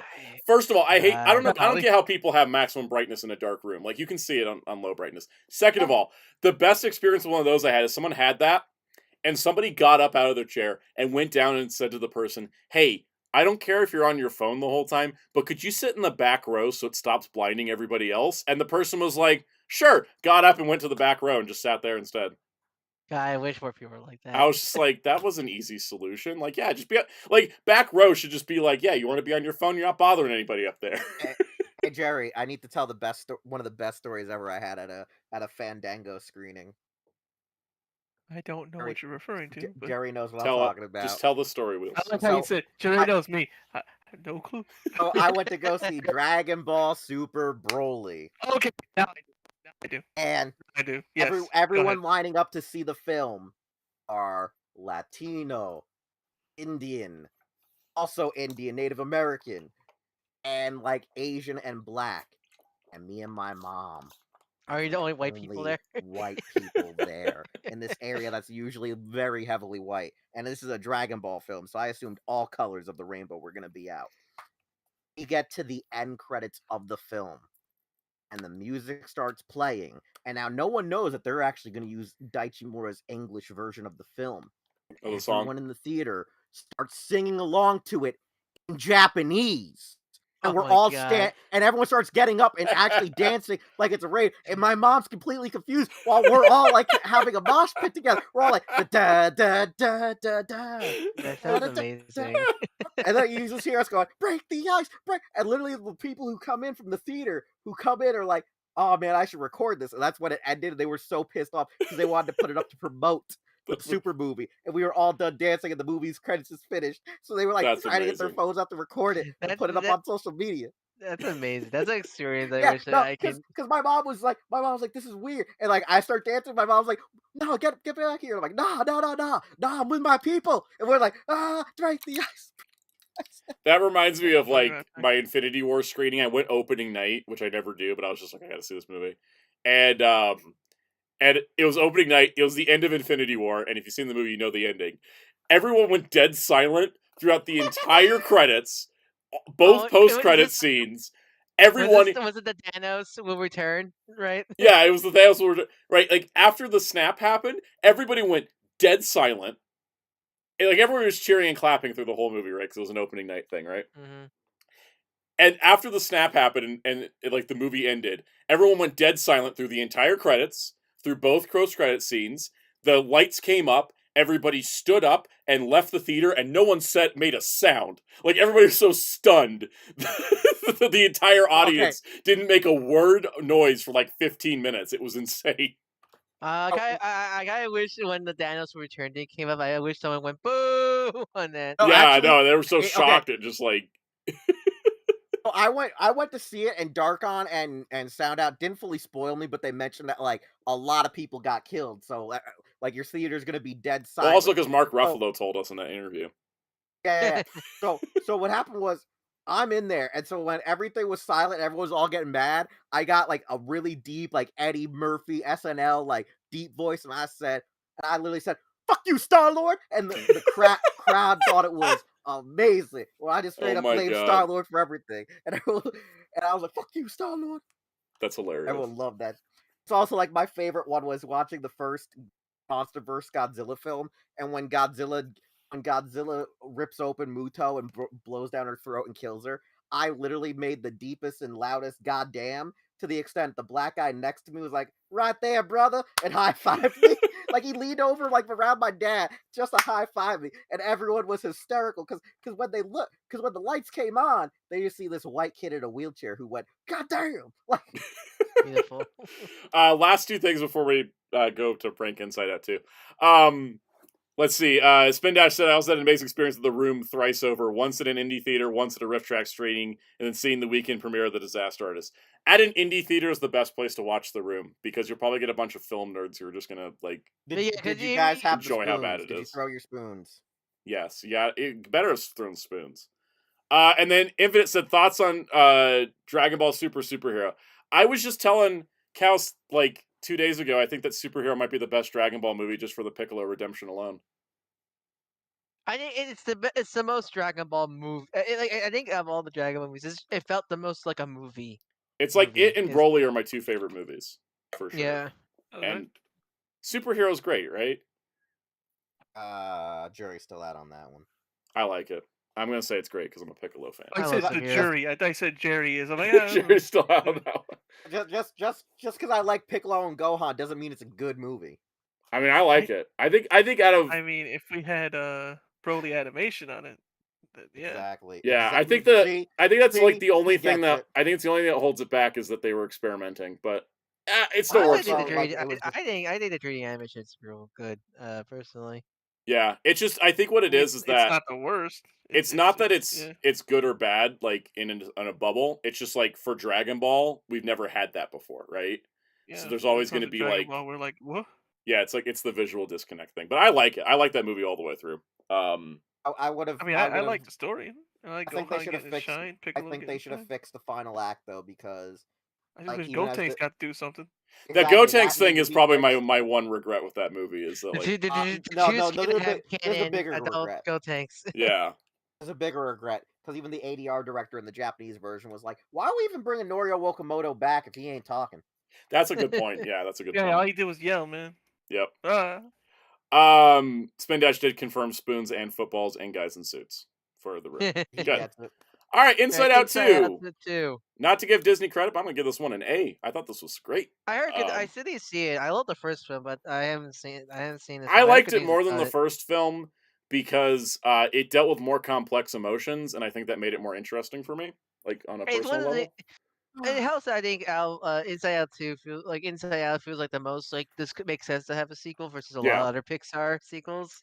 Yeah, no, like some other Pixar sequels, like Cars always had like a why are we doing a sequel thing, but like Inside Out 2, it's like okay, yeah, you had Riley as a kid, and then now you have Riley as a teenager, yeah, and it's like now she has to deal with anxiety, which is we should get a Bug's Life 2, and it's just adapting another samurai film. That'd Wait, is Bugs Life based on a samurai film? Yes. 7 Samurai. Oh, I never knew that. Bunch of people rise up to defend a village, putting their differences aside. Yeah, I never really thought about that, really. Me either. Even though, and I've watched 7 Samurai a lot. Yeah. I'm thinking about it like, man, I should have. Yeah, the best part is the Sex Pest even mentioned it when he was hosting a week of Kurosawa films. Oh yeah. Back in the day. Yeah, he did actually directly say, "Yeah, no, 7 Samurai." 7 Samurai, Magnificent 7. Ultraman Rising, I'm gonna give it an A. I thought it was great. I love this film. It's one of the two films that made me like actually like tear up how like hype up I was throughout it. Like that final battle, man, I love it. I understand people saying it's definitely because the behind the scenes story of it, it was originally gonna be Shantino wanted to be an Ultraman film, but he didn't know he could like get the rights for it, so he made a he made the story intentionally not intentionally like like copyright free, I guess the best way to describe it, where Yeah. it's definitely inspired by Ultraman, but like if it could be Ultraman, it could easily turn to Ultraman and such like that. So when I love the story of how it even happened in the first place. How he got the thing was actually he went to pitch 'cause the I don't think I saw what? that. What Okay, was it? so Shawn Nichols, I think, told us the story where he went to pitch the idea right when they were doing the Ultraman anime, and some of the Mm-hmm. guys from Subaraya were there when he was pitching his idea, and they're like, "Yo, let's bring you over to the other room. The Subaraya execs are in there right now." And so he pitched it to them, and they're like, "All right, now rewrite it with Ultraman." Yeah. Mm, Yeah. It's. yeah. I think it's cool. It was And just like, a happy coincidence. but I think that's why. But like as Ryan said, because of the origin of the film, right? It was quickly. They could not quickly, but retool it into Ultraman. I do think that that's why it's an A instead of an S, which is it's still one of the best movies of the year. Like it's not. Yeah, no, I put it an S, but I I would put never. it down to a. I would jokingly put it down to a B because You're mean. because Anyways. Christopher won't give us the goddamn interview. Okay.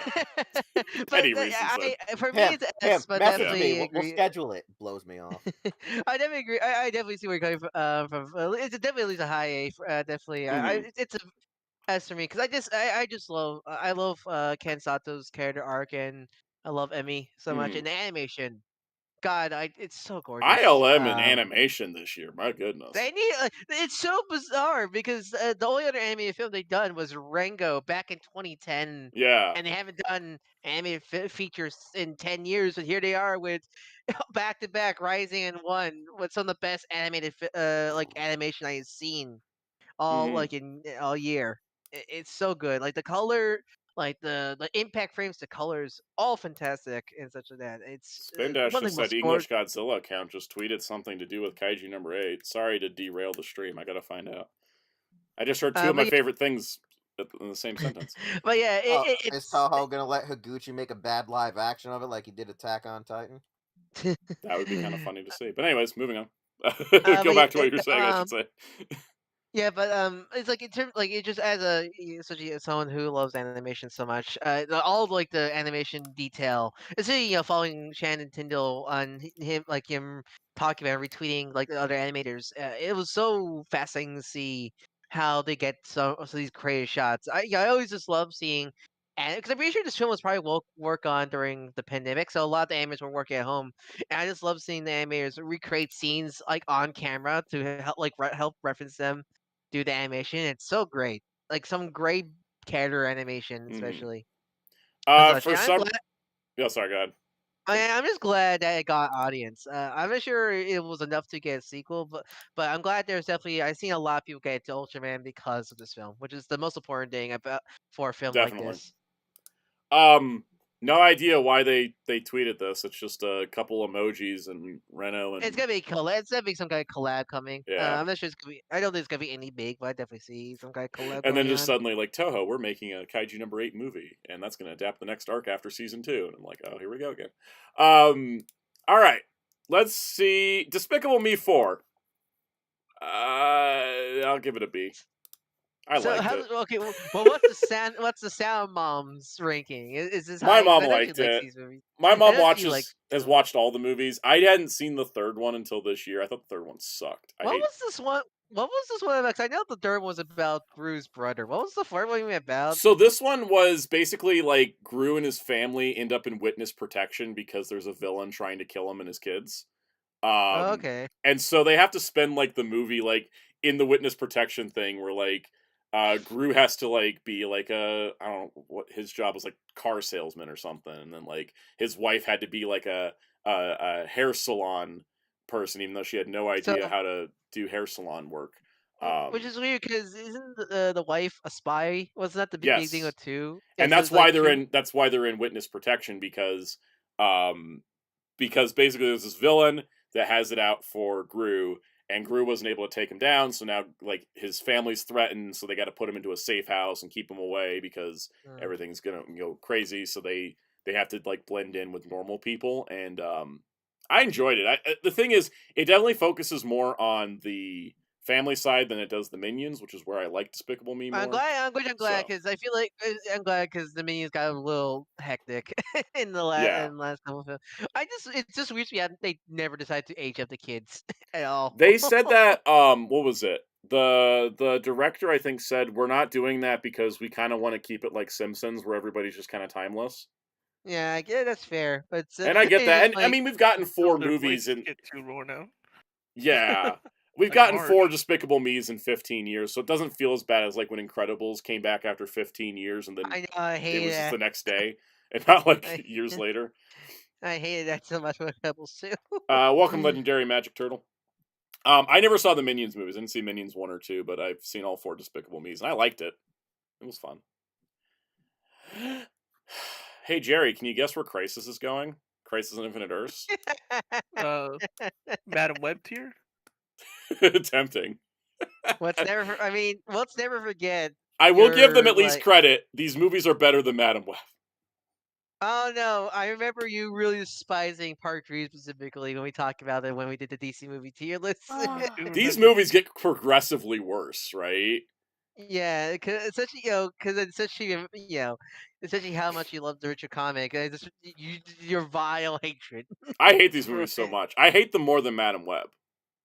So what's more okay? So But, what's so I kind of want to more- do this, where I just put Madam Web above them. So here's the thing. Santa. What we rather take? Madam Web being like a horrible human being, or Constantine putting a spell on Barry Allen to try and travel back when Darkseid was a baby to kill him by just being near him. Guys, there's no F tier anymore. There's ABC. There's S, A, B, C, D, Madam Web, and Y. Yeah. Never forget all the wasted cameo. Remember, the DC anime universe is candidly dead. I forgot about like most of these movies, and it's all coming back now, and I want to move on because Oh, god, the never forget. whiplash here! I just realized we're going from Crisis to Deadpool and Wolverine. Ironic because the two films about multiverses. But so, Yep. I'll never forget Crisis 3 because how baffling it is. So because baffling. when your main thing, when your main thing is the reason why the whole universe is going to shit is Barry Allen killing baby Darkseid. Inadvertently with a virus implanted in him by Constantine. That is something I'll never forget because that is something that Endgame made fun of and didn't do Yes. that. The fact that they got, and someone at DC got What? yes. People Why at we did DC that? misunderstanding what makes Marvel successful and trying to copy it poorly. Say it ain't so. Oh, I know, right? Last 15 years of my fandom. Yeah. All right, let's talk about a good movie. And I'm not taking naysayers. Deadpool and Wolverine is absolutely an S tier. In fact, I'm adding a tier. Okay, all right. Is it a brown suit? Is it brown suit Logan tier? No, it's called religious Bye-bye. experience. Okay. Bye. Okay, this is what I'm calling. It's I what think color it should be it called In Sync. Called In Sync. I'm gonna put it in gray here. Religious experience. Okay, don't worry. This isn't the only movie that did this to me this year. Okay, like Why? the reason why. It's just that moment when Logan puts on that cowl. Yes, Like, oh, you when saved he that for a puts special on the occasion? mask, I felt my soul leave my body and ascend into a higher plane, and then come back down, realizing that there is still a reason to keep on living. Oh, so you put that on for special occasions? Mostly killing. Yeah. No, I absolutely love this movie. Is it the best movie made of the year? No. I mean, if we're talking like technical film quality, I'm putting like Dune and Furiosa above it. But it's really great. I think what makes Deadpool Wolverine work is I think if this was done by different people, this film would be a disaster. But I think it just had the right amount of people to give it. Yes. I got heart. to give a lot of credit to Ryan Reynolds because I think he really is the Ow. one pulling this all together. Yeah, because this could have been yeah. easily just a cynical or just bad comedy, but like I think them make it just a love letter to the Fox era or just your pre-MCU Well, era. it's like it's perfect because Marvel it's films. a love letter and a goodbye letter at the same time. which is exactly what we needed, right? Like Yeah, because again, it could easily there could easily been so many haha Fox sucks jokes, and there's only one in like Yep. one or two in the film and such like that, which I'm really grateful about. And ending the movie with a montage of the Fox movies set to Green Day's "Good Riddance" was just perfect. Oh god, that warmed my heart when I heard that in theaters. Made me cry. I cried like 4 times at this movie. I'm not gonna lie, because it just hit me. I have been an X-Men fan. I've been a Marvel fan for like this whole era of like the weird, crazy, stupid Fox stuff leading into the MCU. So it just all hit me. These pretty much everything I was gonna say. Yeah, so many people. I think that's the thing. So many people grew up with these films, so it's really nice that they're just shown to give acknowledgement and just a tribute to it, which is really instead great. of getting what did. I'm not answering that question, Muteki. Yeah. Put away your tits. Put away your shiny, greasy tits. No, I can quote this movie because I've watched it I watched it in theaters twice. Here's the thing about this movie, okay? I watched it with my family, and then the second one, then I was with a friend, and we were like kind of bored, and we're like, "What should we do?" And I was like, "Do you want to go see Deadpool and Wolverine again?" And we're like, "Yeah." Some think we're bone down here. Exactly. There was so much that like welcome AR. There was so much that just like I just like had to see it again, and then I watched it again on the Blu-ray, and I watched the commentary and like the behind the scenes. I love this movie. Blade Raider said, "How did this turn out so well during the middle of a strike? Actually, wasn't it 2 strikes? I don't know, some kind of magic, right? You know what's my favorite? You know what's my favorite performance in the film is? It has to be the post-credit scene with Chris Evans. That was fun. He's almost like Bostonian Chris Evans. Remember? It's like no, it literally came out. Bostonian Chris Evans, Johnny Storm, like Johnny Storm being like secretly Bostonian is hilarious. That take up. That's right, Wade. I quote that because the way how you said it, that's right, Wade. It's so funny. I don't know why. My favorite part of that too is Deadpool's. Oh, go you crazy. There's so many great moments in it. It just I can't say anything. I mean, and for me, it's not it's a birthday present. Yep. It was. That's a great present, honestly. Yeah. Absolutely just fantastic. Yeah. LPH, Red 1 will be on the list. It just won't be religious experienced here. Beverly Hills Cop Axel F. Yeah, Eddie Murphy came back and did a 4th Beverly Hills Cop. Wait, and what? I never heard about goated. this. It was so good. Yeah. It's an A, but it's so good. It was. Me and my dad really loved it. We were like, this was like our favorite movie this year. I watched it with my parents, and we were just having like it was cracking up. It was great because the thing is about this movie is it kind of like I was worried it was going to run like the legacy sequel gambit of like, oh, and they're going to introduce his daughter, and then she's going to be the big deal, and then he's just going to be washed up dad. But it actually worked. Like it worked better. Like they figured out how to get all those elements to balance without it feeling like, you know, that they were trying to like put down the character, but also like because he's already a big screw up to begin with, it really works. And it brought back the old school style of humor that like Eddie Murphy was great at in the original movies, and just it really pulled together. And then it was dropped on Netflix and people forgot about it, but it's great. I liked it. I need to watch. One of the best parts is how they address the third movie in like multiple ways. Yes. Like one of the best jokes is when they go to tag it and say, "What brought you back?" He goes, "Well, I got back with my wife, and I had to figure out how to deal with her at home all the time. So I went back to work." And I was like, "LMAO, that's a great line right there." Yep. There was a lot of great stuff in this. It was good. I recommend it. Oh, dude, I loved. Like, listen, when me and Jerry first saw the trailer, like me and Jerry, like, oh, this movie's not going to probably be good. We saw the trailer, and then we were like, this movie's gonna suck. And then Surge was in the trailer, and me and Jerry like, this is gonna be the best effing movie ever. And then I saw the movie, and as I'm watching it, I'm like, Jerry, this is the best effing movie. Ah! Ah! You should check out Beverly Hills Cop, though, Ryan. It's a good time. Yeah, I remember like passing watching the original film. I don't think I've ever seen the sequel. I remember watching the movies like I've only seen 1 and 4. I didn't watch 2 and 3. There's only one fatal flaw with this movie. One fatal flaw. They're able to bring back Taggart, who wasn't in the third film, who recently died in like the last couple of months. But the thing was, they didn't bring back Ronnie Cox. That was the only thing that really disappointed me. Was that Ronnie Cox wasn't there, and he was a big part of the first 2 films. Yeah, he was. I don't like every time I hear when I hear the first the name Beverly Hills, my brain automatically just goes to Beverly Hills Chihuahua for some reason. Ryan, that's because you're young. Yeah, I think that's why. All right. King Oger versus Don Brothers, King Oger versus Kyoryuger. This is not, they're B tier movies, not because they were trying to be, but because they had this problem. First of all, Don They had Brothers no lore money. doesn't make. They had no money. Well, they had money, but here's the problem: Don Brothers lore and King Oger lore are incompatible, so they just had to come up with some zany reason for them to all be together. Is one of because I'm assuming one of them is in some kind of alternate universe. I'm No. assuming, right? So here's the thing. Minor spoilers for the beginning of King Oger vs. Don Brothers. The Don Brothers die, and the King Ogers die, and they all end up in the same afterlife together. Oh, that's right. That's right. Is this show canon? Yes. Somehow. Please tell me the Don brothers should stay dead. No, but they go back to their universe and they get Aw. resurrected. No, it's so weird because like they just have this montage where every Don brother and every King Oger just starts dying one by one.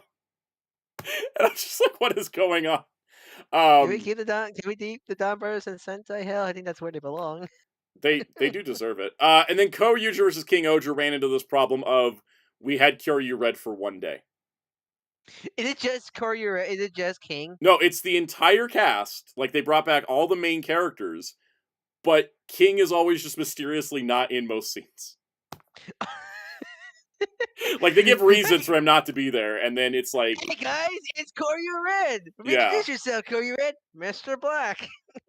and he's in suit most of the time too. Classic, right. classic. The Red Ranger scenario here. Yeah, and it wouldn't be a problem if it was any other crossover, but Kyoryuger was so frickin' red focused that it just doesn't feel right without him there the whole time. So it's just, yeah. I mean, It's the Kyoryu. It's the Kyoryu and the cardboard cutout, their leader. Basically, this combo movie is like a C tier thing that I give it a B because I feel bad for the production team. Isn't that just Toei shows in that show? It is, but like the production team just they didn't have like they had a problem and they solved it. They made something of it. So at least there's that. All right, Beetlejuice is an S tier. Welcome to Soundout ranks movies based on how much he appreciates the craft. Beetlejuice is a heck of a movie because it just clearly like somebody just gave Tim Burton a bunch of money to just do crazy stuff, and I was like, okay.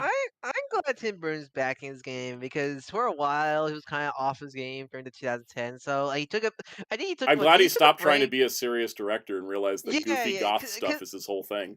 Yeah, because it was after like something like what Alice in Wonderland and such. I think he took a break. 'Cause I hadn't heard his name for a while until I think Wednesday.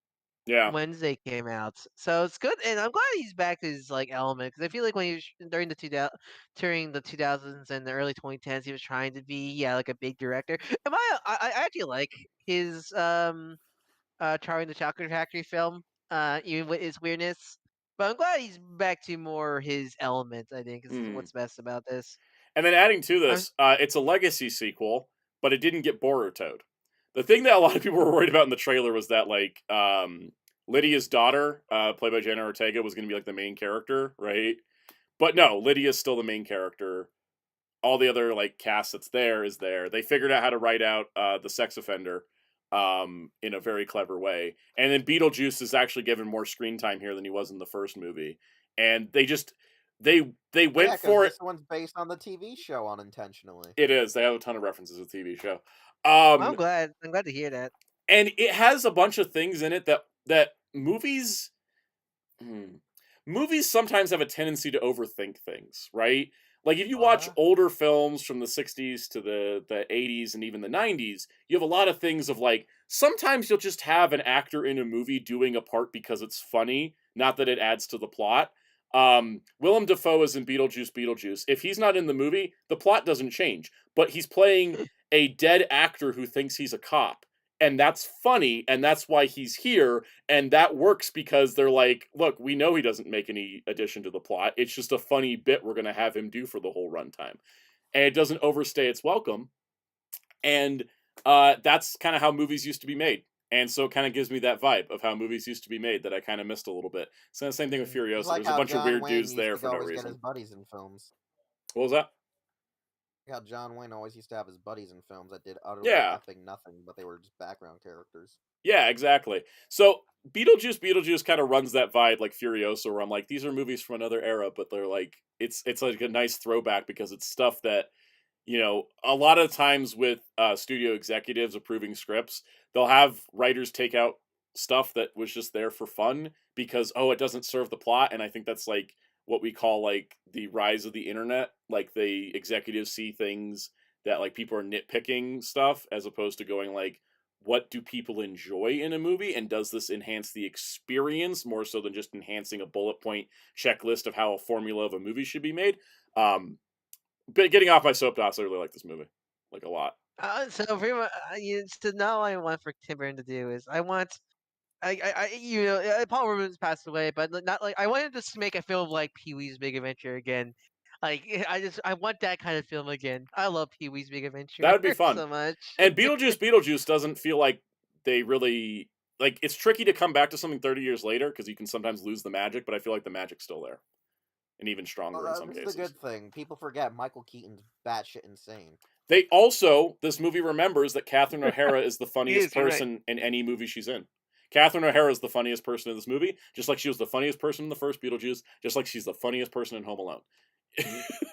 This is one of those movies that understands Catherine O'Hara is your lead funny, right?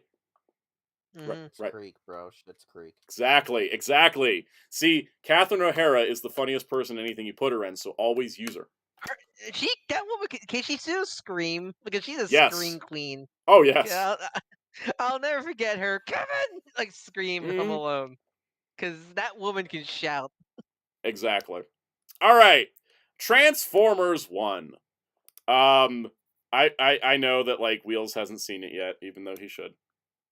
It's out at home media now. I'm putting finally putting it in religious experience. Yes, now. Oh really? And I'll tell you why. So and I'm going to tell you know this. It's better than the trailers made me think. The trailer, the whole marketing was awful. Awful. So mad that like Transformers 1 got that marketing. Bad. That marketing ruined the movie. So cringe. Yeah. It's so bizarre how like it's probably sadly the case of animated film because like like Sonic 3 and Transformers 1 had the same demographic of they're going for. It just feels like they actually try. They actually tried for Sonic 3 versus Transformers 1. And I mean that's not even just Paramount's fault because I feel like look at the merch for Transformers. Like it's Hasbro's fault too. They treated this thing like it was just a direct-to-video movie.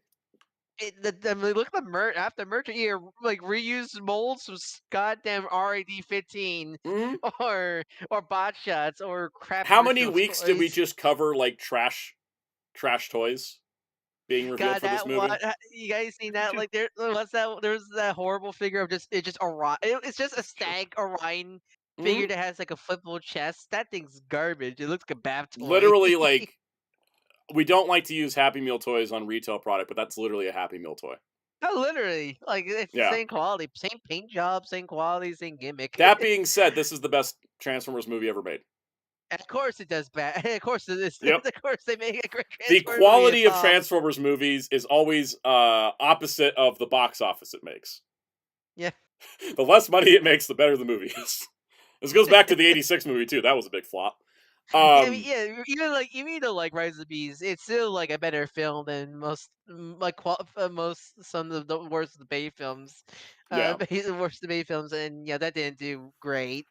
Yeah, Spendash, I do say I think it's better than the '80s movie because I love the '80s movie, but you do need to like the '80s movie doesn't stand alone.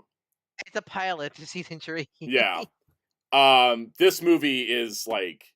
It's the perfect introduction to new. I mean, that's the best thing about TF1 is how many people love it that are not TF fans. That's what the best thing about the film is. And Brian Tyree Henry once again, the standout performance of the movie. No, I want to kill him. MVP in pretty much everything. Yeah, he is. That scene with Orion and D16. I envisioned that with Wheels the sound for some reason now. With Jerry being Alpha Trion. No, I see it. Also, so the reason why it's in religion, It's funny though. yeah, It's funny. No, Optimus and Megatron are literally me and Jerry, depending on the day, because he's like, "Yo, I want to kill him," and I'm like, "Well, Jerry, no." And then it's it's the adverse where it's me going, "I'm gonna fucking kill him." And Jerry's like, "No, where's no?" we're all in And that. Soundout out for try in that scenario. Yeah, we all rotate. See you later, Jimmy Carr.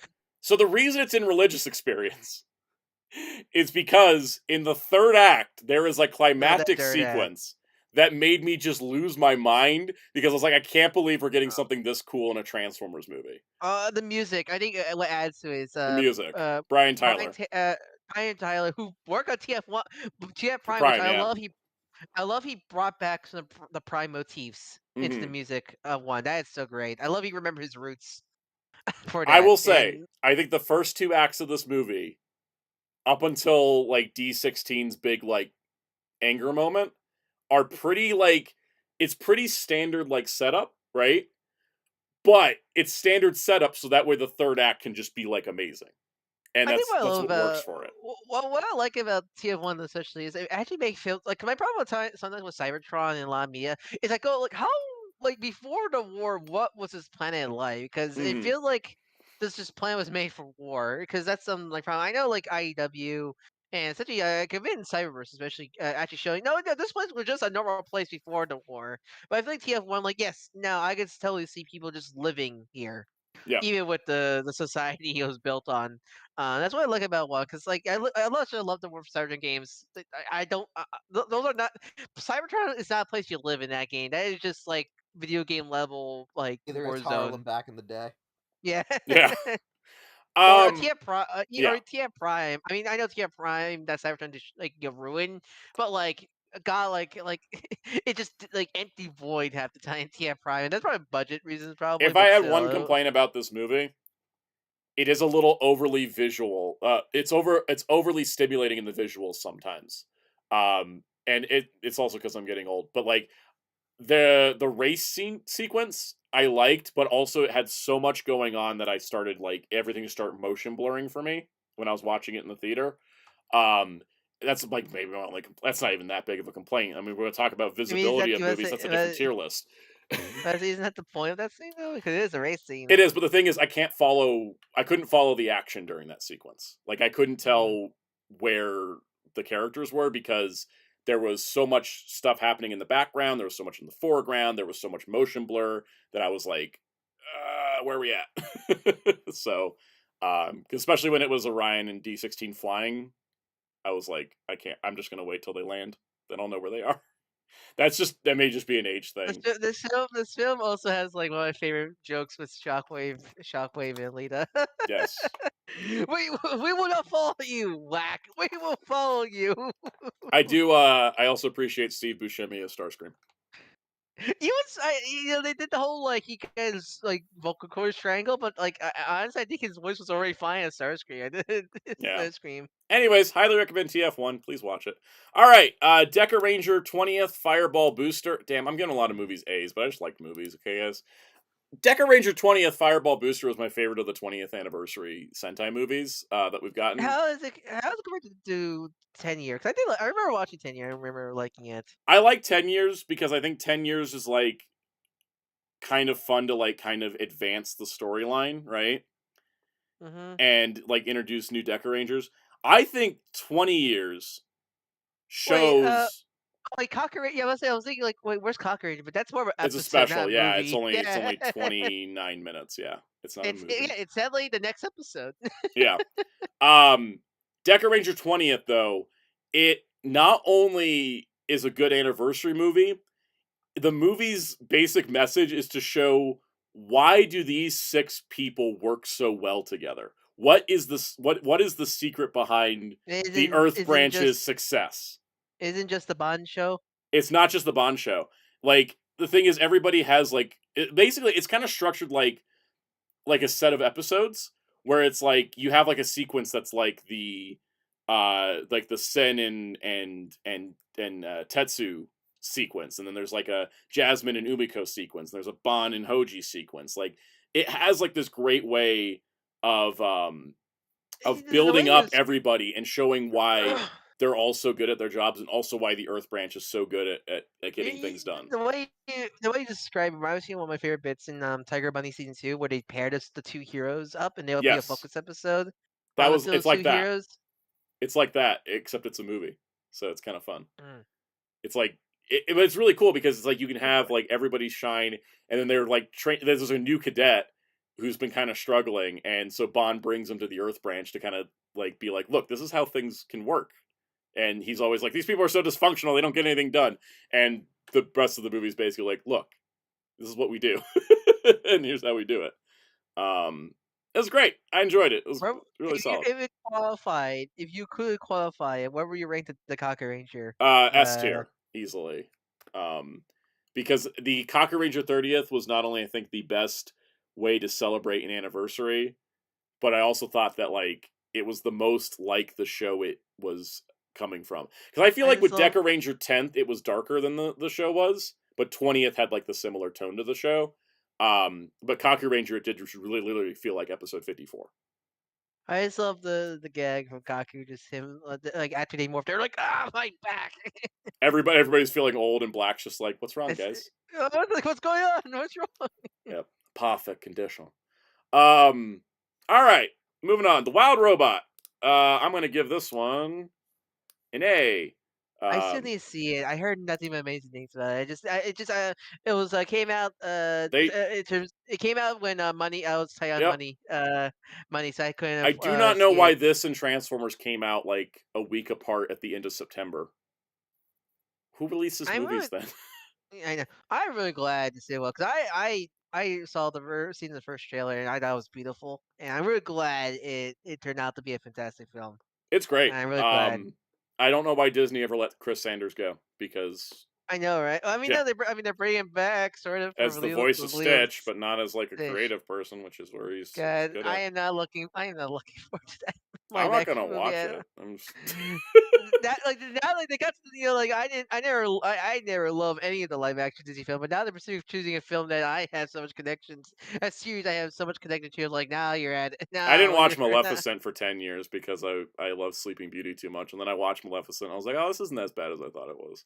But I like the villain perspective movies more than I like the straight remakes. Well, because those are at least unique. Yeah, I loved Cruella. I thought Cruella was great. I know I'm like one of the only people that thinks that, but like I thought Cruella was Cruella was just stupid, kind of stupid fun. It was not campy. My favorite. It was set in the 70s in England, and it had the same vibe as like British TV shows. I just didn't like when they tried to treat her like the hero at the end. Well, they didn't change her to a hero. She was still pretty. She was still a criminal. She was still a criminal, but like they kind of like made her like, oh, justified to hate dogs. I was like, can she just hate dogs so she's evil kind of scenario there? Yeah, no, she hates dogs because they murdered her mother, which is so soap opera-y, and I'm like, that's how you make a movie from the 70s. I just kind of like wish she just kills puppy because she's evil. Yeah. All right. Venom: The Last Dance. It's a solid B. So how might be more than it deserves, honestly. It's not that good. I'm gonna put it in C. How gay is the film question? This is the biggest question I have. pretty. Without spoilers, there's a montage of Eddie and Venom's life together at the end of the movie, set to a love song. Yes, that's all I want. That's all I want. It works because Tom Hardy as Eddie and Venom is hilarious, and they have a great dynamic. Otherwise, you have insanely boring, bland villains, insanely boring, bland supporting cast. No Michelle Williams, but you do get Mrs. Chen, so that saves some points on it. Yes. And overall, I enjoyed it, but I'm gonna give it a C because I enjoyed Ghostbusters, but I'm also like not as great of a movie. Yeah. All right, Wicked. Don't call me a musical theater shill. It's going in S. I love this movie. All right. I haven't seen the film, but I'm actually really glad how beloved it seems to be. I'm really glad. I was kind of worried that I kind of get worried that people just kind of view it as like, oh, another Hollywood blah blah blah film. And so glad. So I'm glad it got a positive reaction. I think what helps is it's been 20 years since the Broadway musical came out, so it already has an instilled fandom. Yeah, I guess it's, it's one And then on it top has. of that, it's really damn good. Yeah, I it's knew only- nothing about the Broadway musical. I knew it existed. I knew that Idina Menzel did it, and then Disney was like, Have you, "We need our own have you version," and they took her to be Elsa for Frozen. have you Um, ever seen The Wiz by Joel Schumacher? yes, I have seen The Wiz. I love The Wiz. I'm a big Wizard of Oz fan, so like, there's that. Um, we could call it Wicked Part 1. Yeah, Wicked Part 1. Here's the thing. A lot of musicals lately have been sort of just we're making a Jukebox movie and then they or, happen to have songs in them.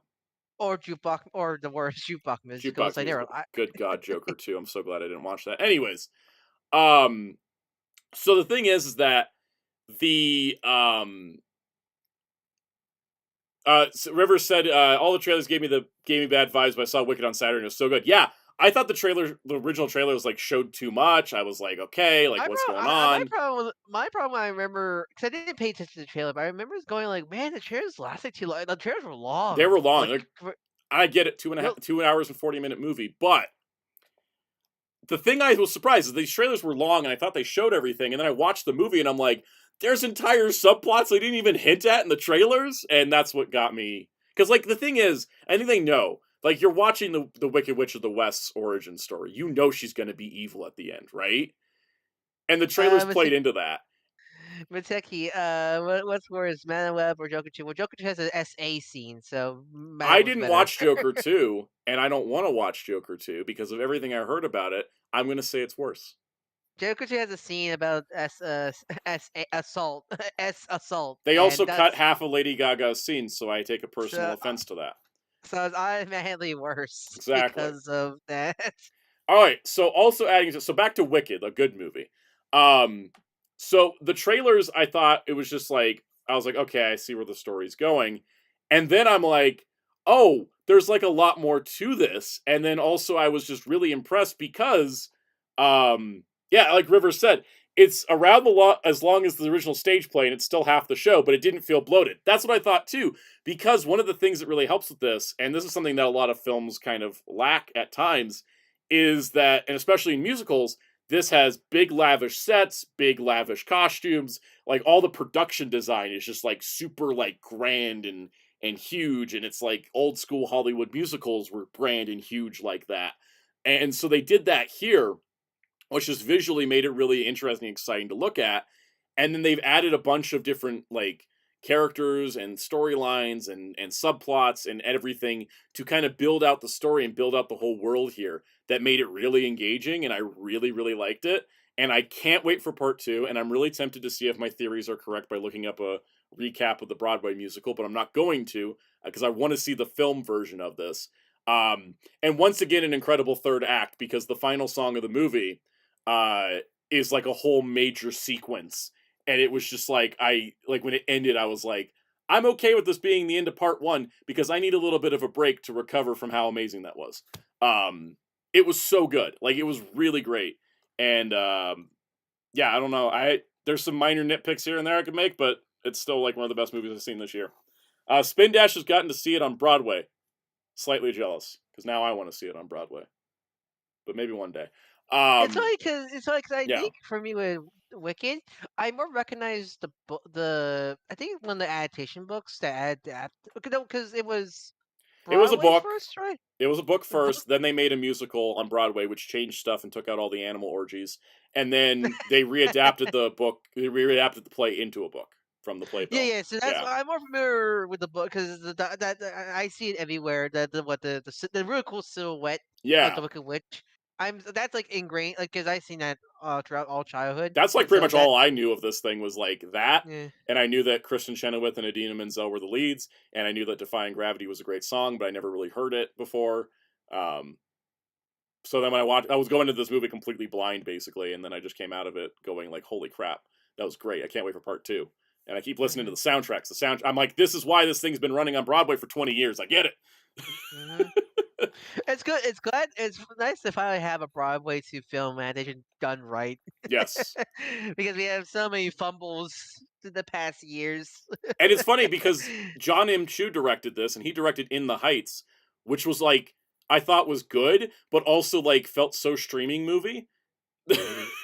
Where it was Because like, what? I was like, can this guy really level up to like make a big lavish movie? And then this was it. Like this was the big lavish movie. Yeah, because what there was Gorgeous Cats, which was a disaster, Yeah. and then I kind of like Greatest Showman. It's not a great movie, but That's some kind of Greatest charm. Showman's one of those where the soundtrack elevates the entire experience. Yeah, I know, right? There's Yeah. some charm to Great Showman. That's because that starred Hugh Jackman, right? Am I right? Yeah, Hugh Jackman. Sing was so good. I remember for that film. Hugh Jackman and Zac Efron have a number together that's just like great. It's just great. That's a movie that's built around. The only issue I have with Greatest Showman is that for some reason they thought they'd make it a P.T. Barnum biopic when they didn't follow anything that actually happened in P.T. Barnum's life and could have just created like Carnival McCarnival Pants and that would have been the same impact. So, but no, Greatest Showman I thought was great, but I do think that Greatest Showman's soundtrack was what really really elevated it. Oh yeah, that's right. John M. Chu also directed G.I. Joe Retaliation. Oh, so that's why it's good. Yeah, no, he knows how to make good movies. It's just he's got to be in the right space. And Rivers also said, I'm really glad it did well at the box office because musicals are usually super risky. I remember how good the new West Side Story was, and then it completely bombed. Yeah, it always happens. Like musicals don't do super well, so I'm really glad this did well because it opens the doors. But studios need to realize you got to go big and you got to go lavish. But the impressive part here is this movie was still cheaper than Joker 2. And they built everything from scratch. But the key thing is they built the sets and then extended them as CG as opposed to just making CG sets. Marvel. Which also Marvel built sets for Deadpool and Wolverine. There's a tactical feel to people being on sets instead of blue screen. Right? Mm-hmm. Yeah. Okay, Moana 2. Yeah, I'm gonna put it in C. I don't think that from what I hear, 'cause I haven't seen the film, but like I don't think it's bad as people make it LB. But the film to me is kind of I kind of resent the film for what it could sadly stand for in the future because I think it's very obvious we know this was a It was announced Disney as a Plus Disney Plus series, and then they turned it into a series. movie. And the thing is, if you watch the movie and you know this, and you know this, and you know that it was a series, you can figure out where the episode breaks are. Yeah, Yeah. and I'm pretty sure the animation for the Disney Plus, because from what I imagine is I'm not sure it's been officially confirmed, but I feel like it's good. Feels that they just what did is they took the animation that was made for was gonna be the series Yes. and bump it up to film quality. And I don't know, there's a good chance it's probably some sadly animation crunch. There To was make it, animation crunch especially because they had a year to turn it from a series to a movie. because it's such a fast turnaround. Because Yeah. There was such a- I- crunch, but apparently the animators because it was the animation studio in Canada that was working on this. Mhm. They were given a pay increase because they switched it from a series to a movie. That was a big concern, was that they were still I'm getting paid glad. for a show. So they did at least get paid, but the crunch was I'm gl- crazy, and the movie suffers for it because it's not that good. I'm glad for that, but that's why I just do not want to support this film because it means bad news for potentially the future of Disney because We need this movie to fail again, just so. But it well, can't. exactly, It already became one of the highest grossing movies of the year. grossing movies. But Yeah. it's a brand Oh, thing. damn. It doesn't matter the quality. People are going to take their kids to see Moana, right? Yeah, But the thing is, the That's thing a I dumb didn't plan. get is like, why are we doing this and a live action remake? Why not just do more like animated movies? Yeah, that's the thing. That's the thing about Moana 2 is just Yeah. I just you know I'm worried that Disney's gonna be lazy and just. I mean, I think that Tiana show's coming out as a movie now. That's what I'm taking from Yeah, this. What the hell's essentially. Tiana? From Princess and the Frog. Frog, Oh, yeah. okay. Yeah, that's my biggest Listen, fear. that shows how much I care. Yeah. I don't even know what the Especially, hell you guys are yeah, talking about. because especially they saw how bad Wish was, and thus they gotta go. We're gonna Wish go. was bad because Disney executives couldn't keep their fingers out of the pie. Yeah, That movie had it's just 1,000 great ideas, and they all got boardroomed out of existence. Yeah, it's a lot of bad, bad reasons, bad advice, Yep. bad everything. That's my biggest fear. But with as the a movie future. itself, it's very weak. I watched Yeah. the first Moana for the first time in 10 years, like right before watching this, and that's a much better movie. The And music, I know the biggest thing is the music's a giant downgrade. they went from Lin-Manuel Miranda to people I never heard TikTokers. of before. Yeah, TikTokers, from what I understand. Yeah, and the music is not good. Who'd they go get? Mustard? It's Got mustard, didn't they? it's completely forgettable. And again, this was 1 week after I watched Wicked. And I gotta say, I didn't watch Mufasa, but I heard some of the songs from Mufasa, and they are at least better than the songs from Moana 2. Like the Mufasa songs were Elton John and Lin-Manuel Miranda. Miranda, yeah. Yeah. But even the Mufasa songs are no Wicked. It's funny because Universal basically, like, Universal did with Wicked what Disney keeps trying to do with their live action remake musicals. But Universal actually pulled it off with Wicked. Yeah. All right. Yeah, it just Disney. Disney right now. It's just I think the biggest. I cannot give it two shits about. The anymore sooner now. Bob Iger retires, the better for all of us. Yeah, essentially all because have you heard about the news about Pixar's next film? Yep. Like next film. Where apparently environmental messages are too radical for Disney now. Radical. Yeah, it's like, oh my god, you can't be kidding me. Seriously, why do you care? Wait, what? There was a Pixar movie coming up that had an environmental message in it about, like, you know, animal conservation, and Disney told the Pixar producers to scrap the environmental message because it's too upsetting to audiences. And it's like, oh my god, WALL-E is one of the best Pixar movies, and it's gotten a massive environmental messages were the safest kind of messages to have in stuff. That is a movie Disney now will hate because what's the big villain? Oh, corporations and what? Corporations aren't our friend? All corporations are evil. Yes, even the nice ones. We still need to put that on a t-shirt, guys. Yeah, I know. Should put it on a pillow as well. We should figure out if we can sell pillows. It's depressing. Yeah. It's so depressing. Anyways, Combinator Gotcha or the Future Daybreak. I'm gonna put this in B. Dang it. Tearmaker just crashed. There we go. Oh, I put the Blazar movie in B. Come back, Blazar movie. We're not ready for you yet. Gotchard. Gotchard, go to B. There we go. Combinator Gotchard, the Future Daybreak. So this is during the series, right? Yeah, this was the summer movie. It's a the characters end up going to an alternate future where everybody dies except for Hotaro, and it's like about seizing freedom and revolution and now, this helping one we yourself. Saw, right, Wheels? This Which got one is charged. this? Yeah, we They saw go that to the one. We saw future. the summer movie. Alternate Yeah, future. we saw the summer movie where it becomes a self-fulfilling prophecy of bullshit. Yeah. It kind of follows up from a hanging plot thread from the series. For some reason, Legend is there. For some reason, Decade's also there. There's a lot of random cameos.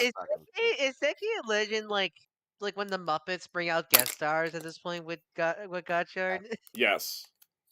Basically. Like, they're, but yeah. It's just Ray Liotta, Mickey Rooney. Anyways, it's great. As a summer movie, I think it's pretty solid. That being said, you know, in the context of movies of the year, it's still just a B. I enjoyed it, and it worked. I thought pretty good. I thought it was fun. I liked it. I like Gotchard. It's like nothing. Also, what's her face got her man in the alternate timeline. She got her man. Yeah. Rene was dead. All right, Ultraman Blazar the movie. I'm also gonna give this one a B. I still see it. It just hit Tubi yesterday, so if you haven't seen it yet, it's on Tubi now. I really wish Tubi has an audio option at this point because it's only like sub only, right? Yep. In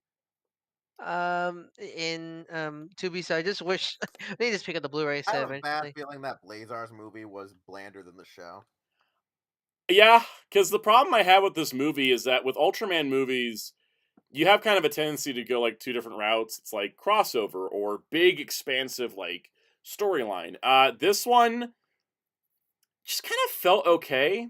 Because like I just didn't feel like it did anything that the show couldn't have done. Is it weird that like Blazar had this great start, but then it eventually just kept going into being weird? Yeah, but I liked the progression. I think the middle of Blazar was a little weaker than the beginning and the end, but I thought the beginning and the end were solid. But I thought after this huge ending they had, like the huge ending they had and this huge emotional climax with the characters of Gento and Blazar, this movie, it's like that never happened. And I didn't like that. I thought that the movie would kind of continue like where we left the show, but it sort of just felt like another episode from like the middle of the show. And it also has Gento as a character in really poor light, and I don't like it. That I didn't like that.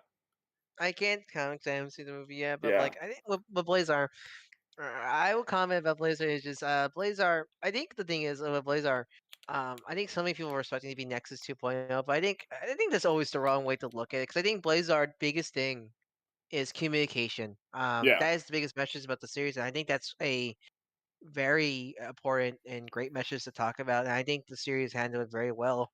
Well, and I think that's why I hold it very high in my Ultra rankings because I think it's a very because Ultraman is always about coming together. You know, humans and aliens and such like working together.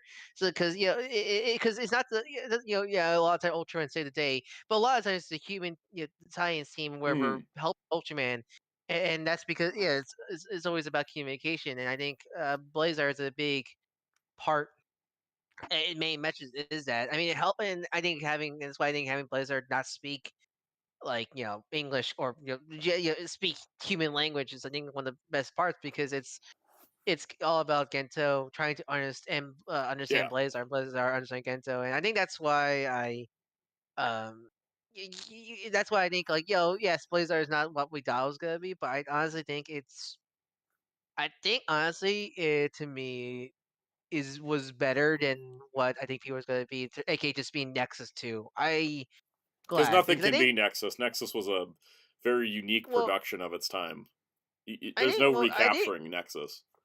Well, I think with Nexus is more people want Nexus 2 because they just want that dark tone again.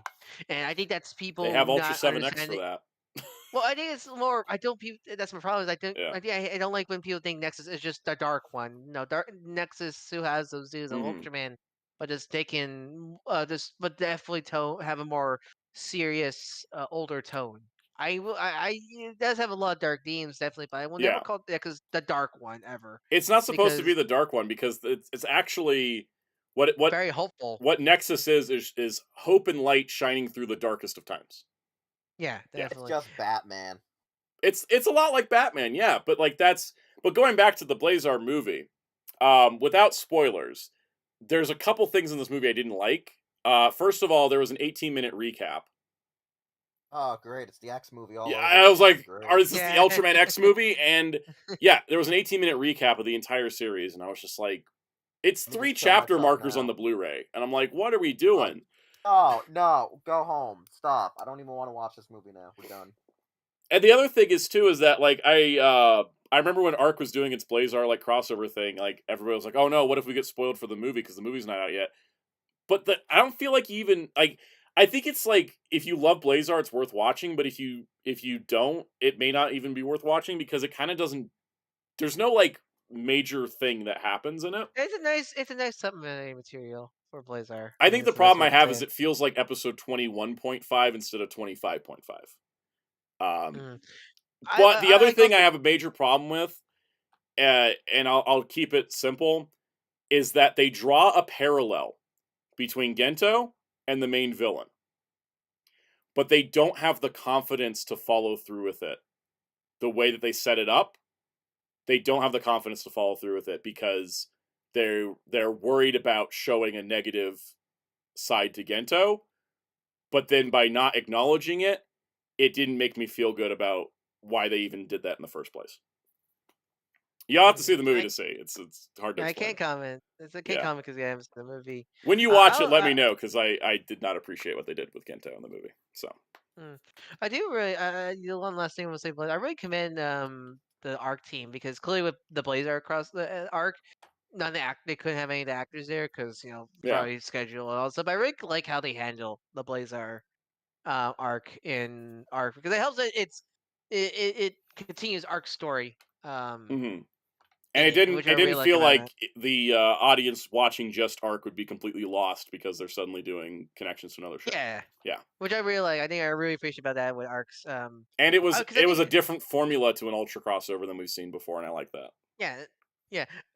Then we say we still have a couple episodes of arc to finish, but I think overall, as much as I love it, I think I enjoy arc a lot more. And I still really love Blazer, but I think arc is strong. It's really. I know we're not I think talking. I've enjoyed Arc more overall too. I know we're not talking about TV show, but damn, Yeah, like Arc is probably up there. I think honestly, in, like in terms of top ultras.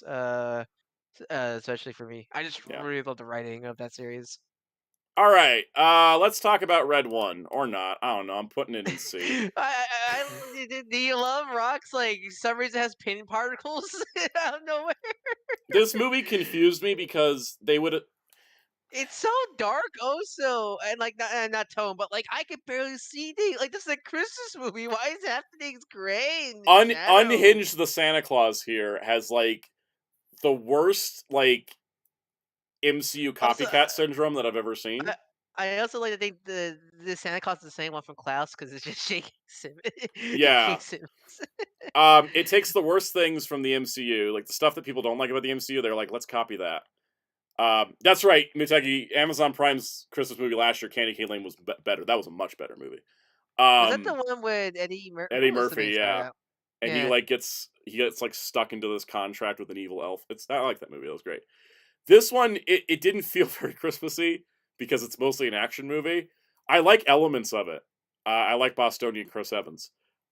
Just letting his accent slip is great. I wish they didn't. I wish they just had Chris Evans be just the bastard hacker man instead of trying to hit his whole like fodder arc. Like that was Yes. so unneeded.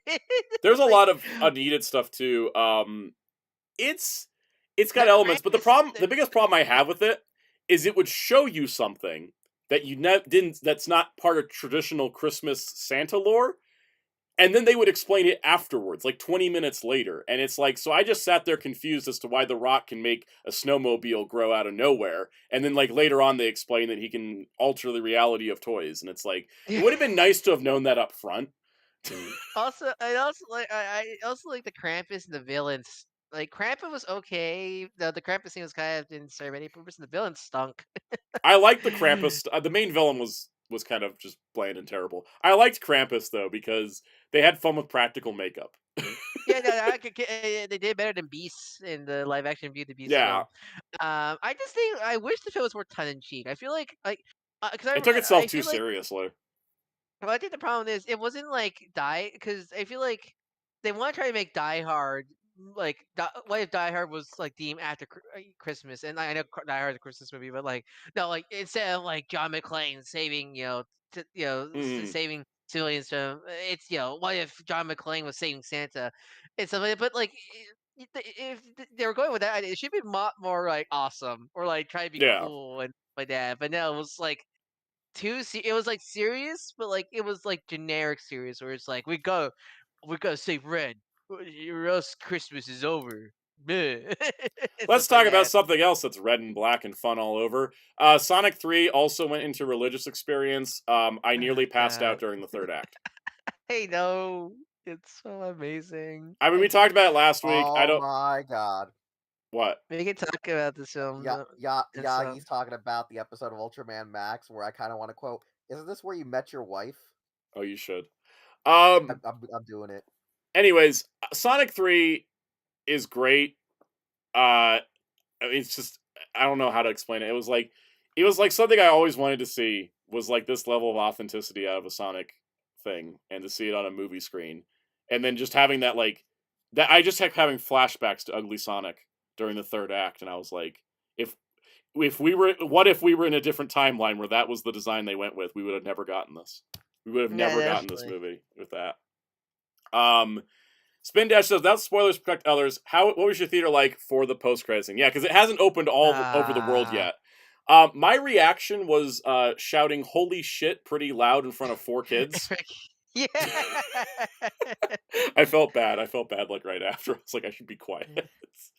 I was screaming. I was like squealing internally when the post Yeah. credit scene came up. As a Sonic fan, I loved it.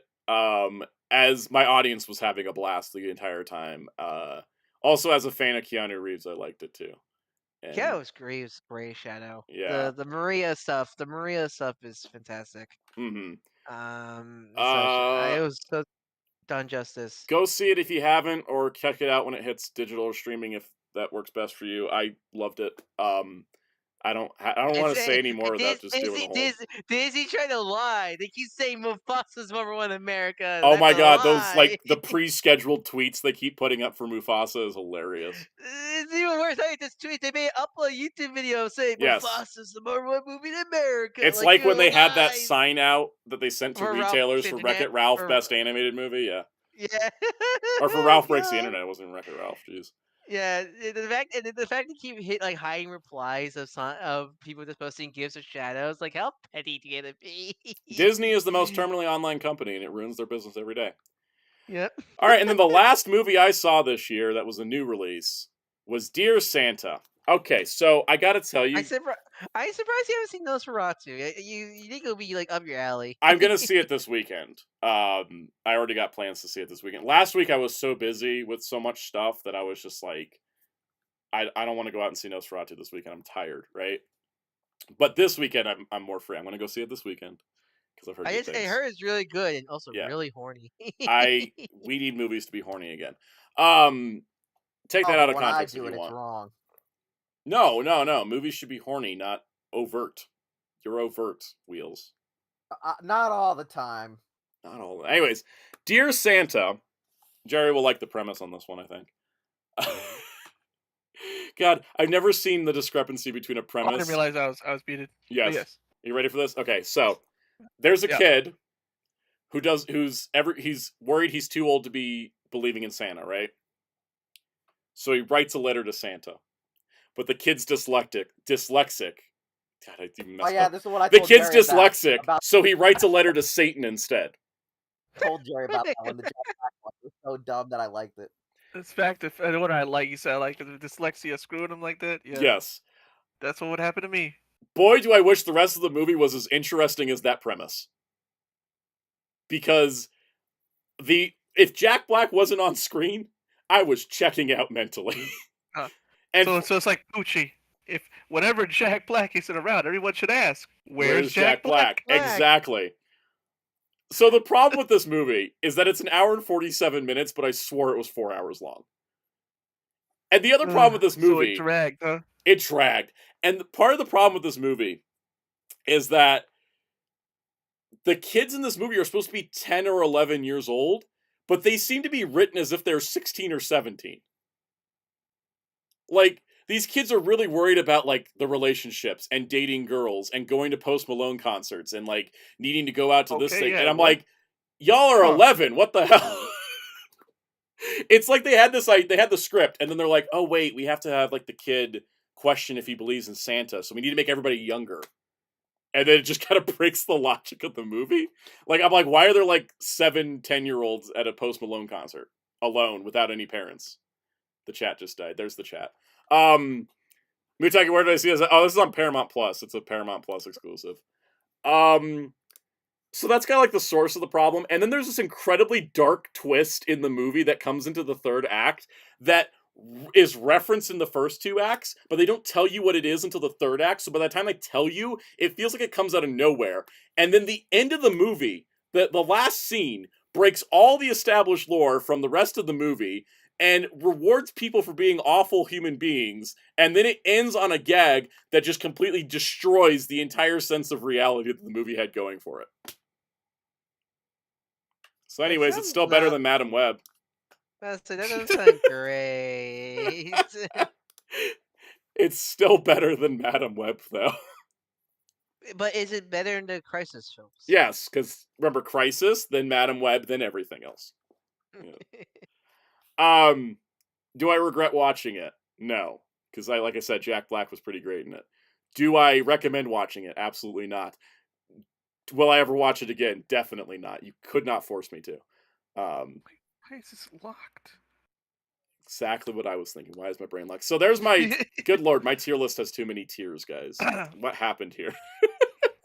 It's a weird staircase. It's such a weird staircase. Yeah, I guess to recap, I had 3 religious experiences in a theater. I will tell you, if I was more of a Wicked fan, if I had known the Broadway musical, if I'd known the book and stuff, that movie's third act would have also got me the way that Sonic, Transformers, and Deadpool Wolverine did. It still got me, but like it would have got I me. mean, one has brown suit Wolverine in it, Yes. so like Default automatic win. Yeah, no. I mean, I guess if I was to rank my enjoyment of these top 3 movies, I'll put Sonic 2. Sonic is 2, and then Transformers is 3, right? Like Deadpool, Wolverine, obviously. Wolverine, that's my number 1 thing, right? So, you know, actually, I don't do this enough. I don't get hard enough to actually rank these movies per tier. Let's do it.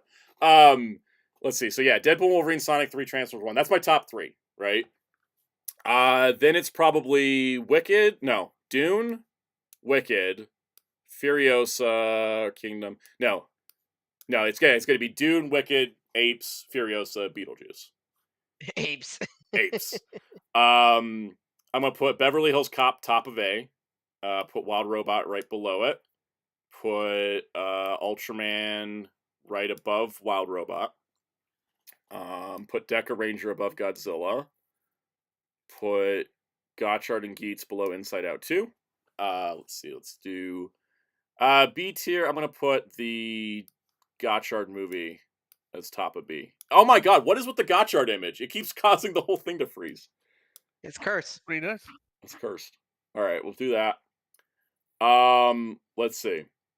We'll put Fall Guy next. Seed Freedom, Yamato Awakening, then Despicable Me. I'll keep Blazar bottom of B. We'll do Venom, Ghostbusters, Moana Red 1. Yep, that fits. I did like Garfield more than Dear Santa, and Crisis. Yep, that's in the correct order. So there we go. Let me actually just zoom out so we can have this all in one spot. No? I don't know. What are you doing? I'm zooming out. That's the tier list. That's the movies I watched this year. Spin Dash says, after you restore, what did you think of the Doctor Who Christmas episode? I liked it a lot. Stephen Moffat can write any Doctor Who he wants, and I'll watch it, because even if I don't end up liking it as much as some other stuff, I just like the way Stephen Moffat writes the Doctor. And Hey, Stephen Muppet? Stephen Muppet, yeah. When's the Doctor? Have you seen the Tenant with the pigs in space? I have, yes. Might be one of the best moments of all time, because Doctor Who and Muppets. Let's see. AR says, I think Dune 2 would be a religious experience if it hit like the first one did. I wish I'd gotten to see Dune Part 1 in theaters, because I think that would have been incredible. Because watching Dune Part 2 in theaters was just like, oh my god. That was really good. Cameron Meter says, so then what's everyone's plans for their New Year's resolutions? I don't usually make New Year's resolutions, but I have like 2 things I want to do better at. Managing money and exercising more, because I don't do either of those very well. It's pretty baseline stuff, but, you know, it's been a rough year, so it's got going crazy. RX0 says, I should have watched 0080 War in the Pocket during Christmas again, because I wanted nothing but a pile of hamburgers for Christmas. I skipped watching it this year. I didn't watch Gundam Wingless Waltz. I didn't watch any of the stuff I usually watch for Christmas. I only watched Batman Returns. I watched Scrooged, which still continues to age like fine wine. Still holds up. I rewatched that film. I watched that film during Christmas. That film was so good. And still, it will always be relevant. Oh, always. TV executives will always be evil for the end of time. Just TV? I think all executives. That's true. All executives. My Downward Spiral says, any of y'all watch Arcane? I haven't. I have a friend who did and said it was really good and I should watch it, and I told him I'm not doing it till I finish Naruto. I kept telling people, they recommend me shows. I was like, not till I'm done with Naruto. Now I have all these shows I need to watch. I mean, we already got you to watch. What was the next show we got you to watch? I forget. Yeah, Zoids. Get the fuck on Zoids. No, it's below. It's Zoids is because I have to find Zoids. That's the problem. Oh, that's the easy part. I can get you New Century Zero right now. Okay, but I got a list of things to watch now that I'm done with. So when's the Naruto arc tier list? Right now, Never. The series peaks at pain and everything afterwards isn't worth watching. Really? Pretty much. So even before it? No, everything before it is good, and then pain happens, and I'm like, I like everything from pain to the beginning, and then I like the last 17 episodes, and just screw the 4th Great Ninja War. Oh my god, I hate that arc so much. I would say with Naruto, cause I wasn't in the call when you're talking about. I would say out all the post paint stuff. I think the backstory with Kushina and Minato and Naruto. I think it's probably the best stuff in there. I think essentially I liked it. how I liked I think elements of the Ultimate. fourth grade Ninja War, but just as a whole, it's just like I think essentially. Well, I don't remember that was specifically in the fourth grade Ninja War, but essentially, I love how Ultimate Ninja Storm 3 handled that backstory. The music and performances were fantastic, and mhm. the flashback stuff there. Yeah, I liked the wedding. The final arc, which was the wedding. I liked the Shikamaru and That Sasuke Ruka, that stories. Ruka, the Ruka scene is so sweet. I love that Ruka scene so When much. Naruto asked Saruka to be his dad in the wedding, I just cried a little. Yeah, no, It it's hit so me. sweet. It got I me. wish it was more. Naruto needed more scenes like that. I think there's the I Naruto. think I that's the think problem suffers. with Shippuden as a whole is they never slow down to have emotional scenes. They just spend all their time doing flashbacks and Yeah, Shippuden. like Yeah, there's no downtime with Shippuden. That's my problem with it. That's why I fell off of it. Just yeah. so much battle action, shonen fight stuff. hmm it's just God, it's just so much. The problem too is like the anime just ruined whatever was going on in the fourth Great Ninja War because they'd be like, and now we're gonna fight Madara, but no, first I'm gonna give you a 10-episode flashback to when everybody was kids, and I'm just like, stop, just tell the damn story, like, stop flashing back to stuff. They broke up like 3 arcs. Be glad you're not watching Boruto because there's just a whole arc when the Boruto goes time travels back to Naruto Part 1 era. Good lord, there's God, I've never seen a series so obsessed with flashbacks. But no, I watched the Boruto movie, the first Boruto movie, the one that's like also technically a Naruto movie. I liked it. I thought that was a good story. I like leaving it exactly where that movie left it. I don't want to ever see any more I mean, that's what Boruto. Kishimoto was intended to. Yeah, It was because just yeah. he stopped writing after that. He's like, goodbye. Oh yeah, and since the Boruto was not doing well, and Suisha's like, Kishimoto, come back. And then he looked at what he was like, what the hell did you guys do when I was gone? Why is there a raptor here? That raptor is going. I kind of want to watch the raptor episode just to see it in Have context. Have you seen? Oh man, Have you seen the Chakra machine gun? Yes, that was in the was that in the Boruto movie or was that in the last? That was in It was Naruto in the one of the last. manga. It was in one of the mangas that I saw. It The was picture I also in saw. the last, the movie known as Oh, the yeah. last, the last, which isn't the last movie. Is Mecha Yeah, Naruto in the anime, or is he just a game thing? he has Cyberconnect 2 made up. episodes of filler in between fight with Madara. Okay, because I was never sure if Mecha Naruto was a thing only from one of the Ninja Storm No, games it or was something like totally a that. thing in the show, and it's like, oh boy, we're gonna fight, and then now we're gonna do 2 episodes of Mecha Naruto. Okay. And it's like, oh, we're gonna fight. Oh, now we have to have a flashback about why Hashirama is sad, his friend is evil. Like, good lord, guys. And especially during the Kaguya arc, I just started blacking out. Like, I was like, I do not care about a 7-episode flashback arc about Kaguya's sons. That's not even canon to the manga. It's like a filler flashback. Yeah. Now, Spinda says the TMNT comic out yet. The first issue is. I liked I read it. that. I like it. It's pretty good. Infinity War Torn said, "Sorry if I missed it, but what were you doing? Were you doing a best, most disappointing pickups for 2024?" I was, and then we got on soapboxes about movies, which I actually Maybe next week. Maybe next week. maybe When we, next when we, week. Yeah, No, news news dependent, right? Like if suddenly like the entertainment industry wakes up and we have a ton of stuff to talk about, then maybe not. Mhm. But yeah, we'll see what next week's like. I will say though, my favorite figure art pickup of the year is Romance Don Luffy. He's such a good figure. Period. I mean, that's my favorite. He's great. Also, I know recency bias, but I think Brown Suit Wolverine's my favorite Marvel Legend of the year. But Ghost Rider and She-Hulk are like really close seconds and thirds. I mean, here's the thing. She-Hulk can go to our new mold. Yes, Bouncy Logan just another repaint. but it's like the brown suit in the original like John Byrne Oh, colors. stop. Stop. Oh. It's the He's brown the suit. best. Okay. He's the best repaint Marvel Legend. Yeah, no, I think like a lot of other figures are better than him. It's just that's the one I wanted the most. But this Danny Ketch Ghost Rider is probably my favorite because I love the She-Hulk, I really do. But I think because I've been denied Danny Ketch anything for so long, whereas I have gotten She-Hulks, I've not gotten a Danny Ketch Ghost Rider like ever. All I know is so. we need to become celebrities, so Japanese people ask us to do weird things by painting the poses on their hands, like this tweet I'm sending you guys right now. Okay. give Shadow that bike? I could. He's big enough. Got it, Sound Out. You're gonna love that tweet. The Sonic 3 figures having like articulated fingers just opens up possibilities. Commitment right there. Cameron Meter, when do you plan to release the rundowns? It's going to be weekly in January, assuming production schedules go well. Maybe not weekly. I'm not sure I could draw fast enough. Because Well, my job. You only got to draw 2 of them, right? Yeah, and the other 2 are Photoshop. Yeah, but they're gonna take a while. Yeah. So. They might be every other week, because I also have other stuff coming up in January. We're doing some different types of make videos. it every other week just for my own sanity. Cause also, I haven't filmed... I've only filmed 6 G.I. Joes out of like 30, so I'm not even... The G.I. Joe one's gonna once again get held off. Like, Wheels, why are you sending me weird hand stuff? Oh, you gotta see it. It's great. It's great.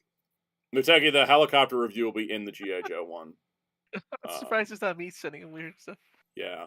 Like literally, Jerry, I found that so wholesomely adorable that Sebastian Stan was just like, all right, I'll do this pose that you drew on your hand to show me what you wanted us to do. Look at that, right? Like, yeah, there's plenty of videos in January. Like, it'll probably be like between January and February, the rundowns.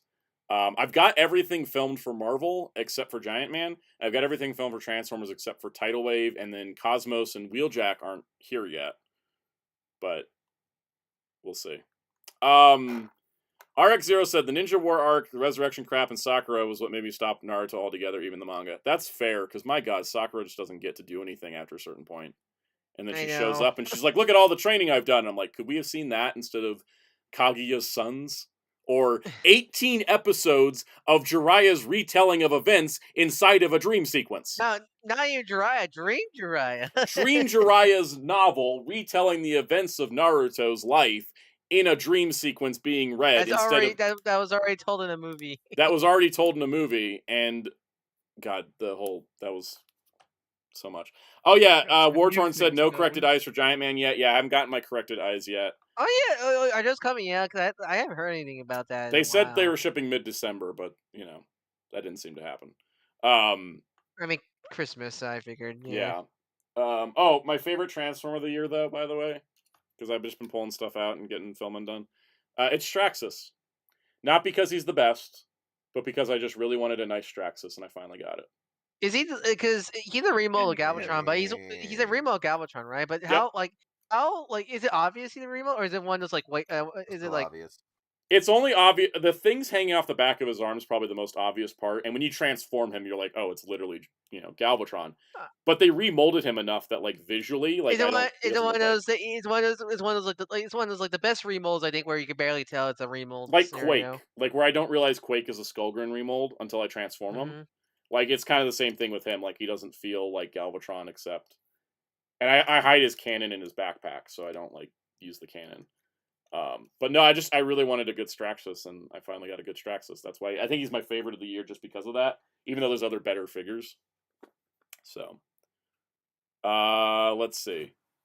Oh yeah, Blade Raider, the corrected eyes. So with Giant Man, he came with like, was it 4 sets of eyes? And mine came with 2 side eyes. A lot of people have been getting like, duplicated eyes instead of. I sent you a couple things. Yeah. But yeah, let's go. Woo. I don't know. Shula says, for Gozyuger, are there images of the combined mecha? No, because it's one mecha that changes forms into each 5. That sounds so cool. I hope the toy is cool, because that sounds like a cool toy. It really does. It sounds like a great idea, and I hope the toy is fun, because that's kind of been a Sentai issue of late. Oh, do you guys want to see what I got for Christmas from my parents? Because I posted it in the Discord, but I thought it'd be fun. It was all One Piece stuff. I got this Blackbeard figure. Down the rabbit hole. Down the rabbit hole. I got a Blackbeard now, so if I don't buy the figure art, I don't feel like I don't have a Blackbeard. So there's that. He's out. Yeah, it's the mini.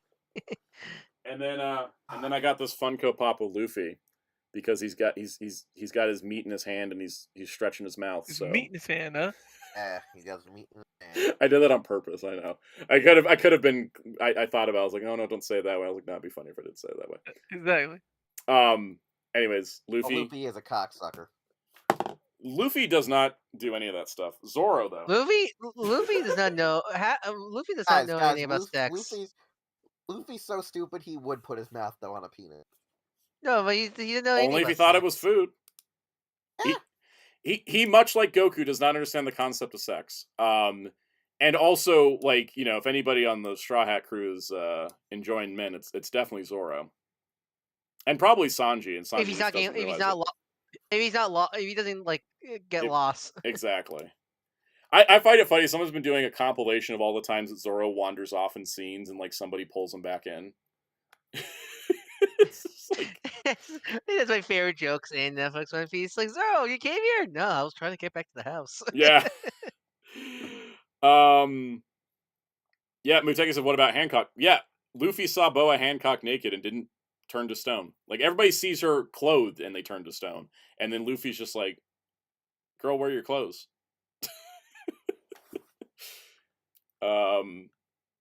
Let's see. Cameron Meter said, favorite boss in Sonic Shadow Generations. Mephiles. I think the Mephiles too. That's an easy one. I know he asked earlier what the favorite level was. I don't have a favorite level per se because I like them all. Yeah, they're all good. That's the thing. I 'cause will that's say not- that I bought the DLC, and boy, I need to keep remembering that Sega DLC is overpriced.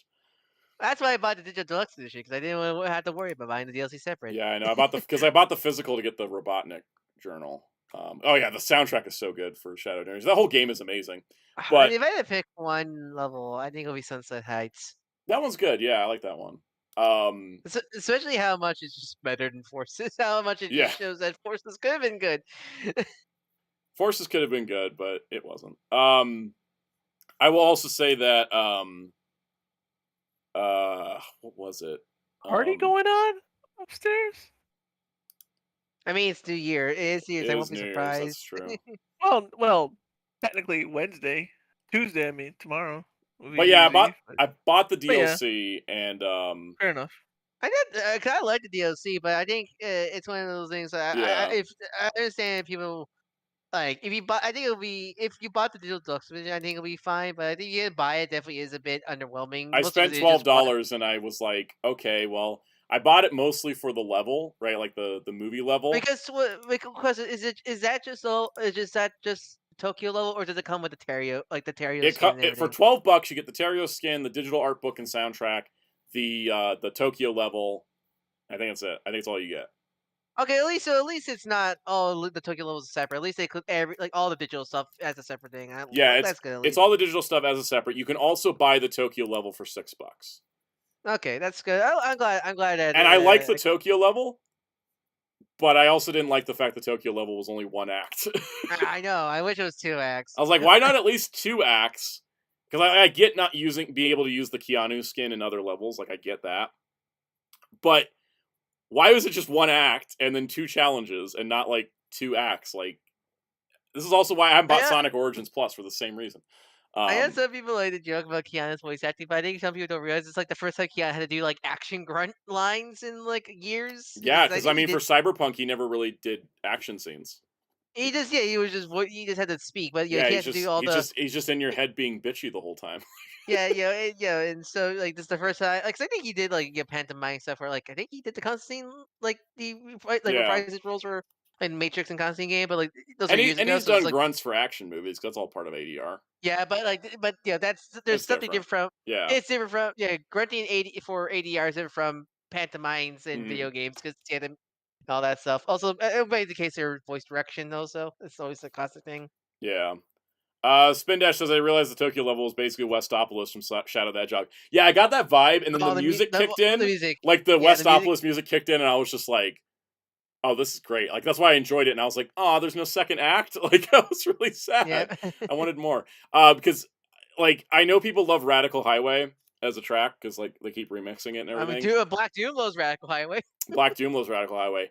My favorite Shadow track though is Westopolis. I absolutely love that track, and I don't know if that's just Stockholm syndrome for being like playing that level 1,000 times as a kid, but 10 times. Yep. yeah. But I love Westopolis as a theme. So Sheila asked, "Will the new Ranger keys work with the Memorial Mobiarts? You need to purchase new Mobiarts.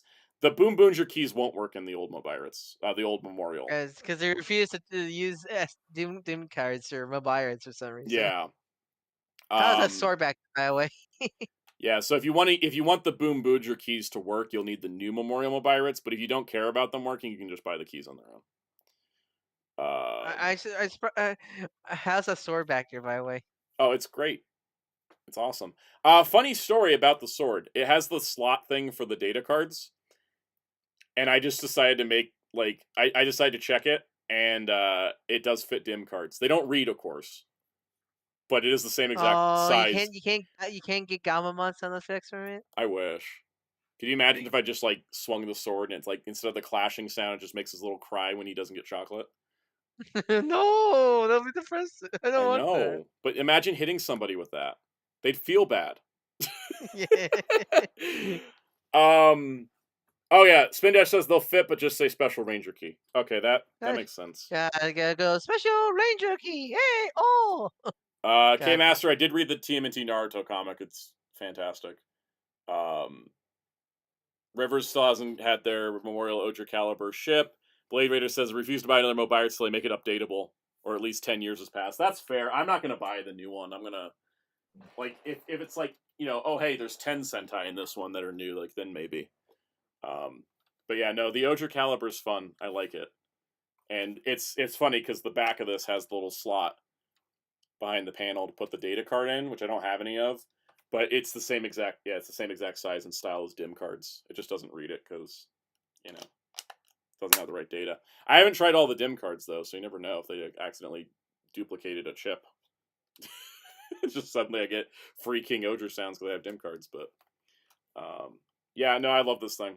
This is like super cool. Probably one of my best Toku purchases, that's for sure. So can you shout the power to Grayskull? I could.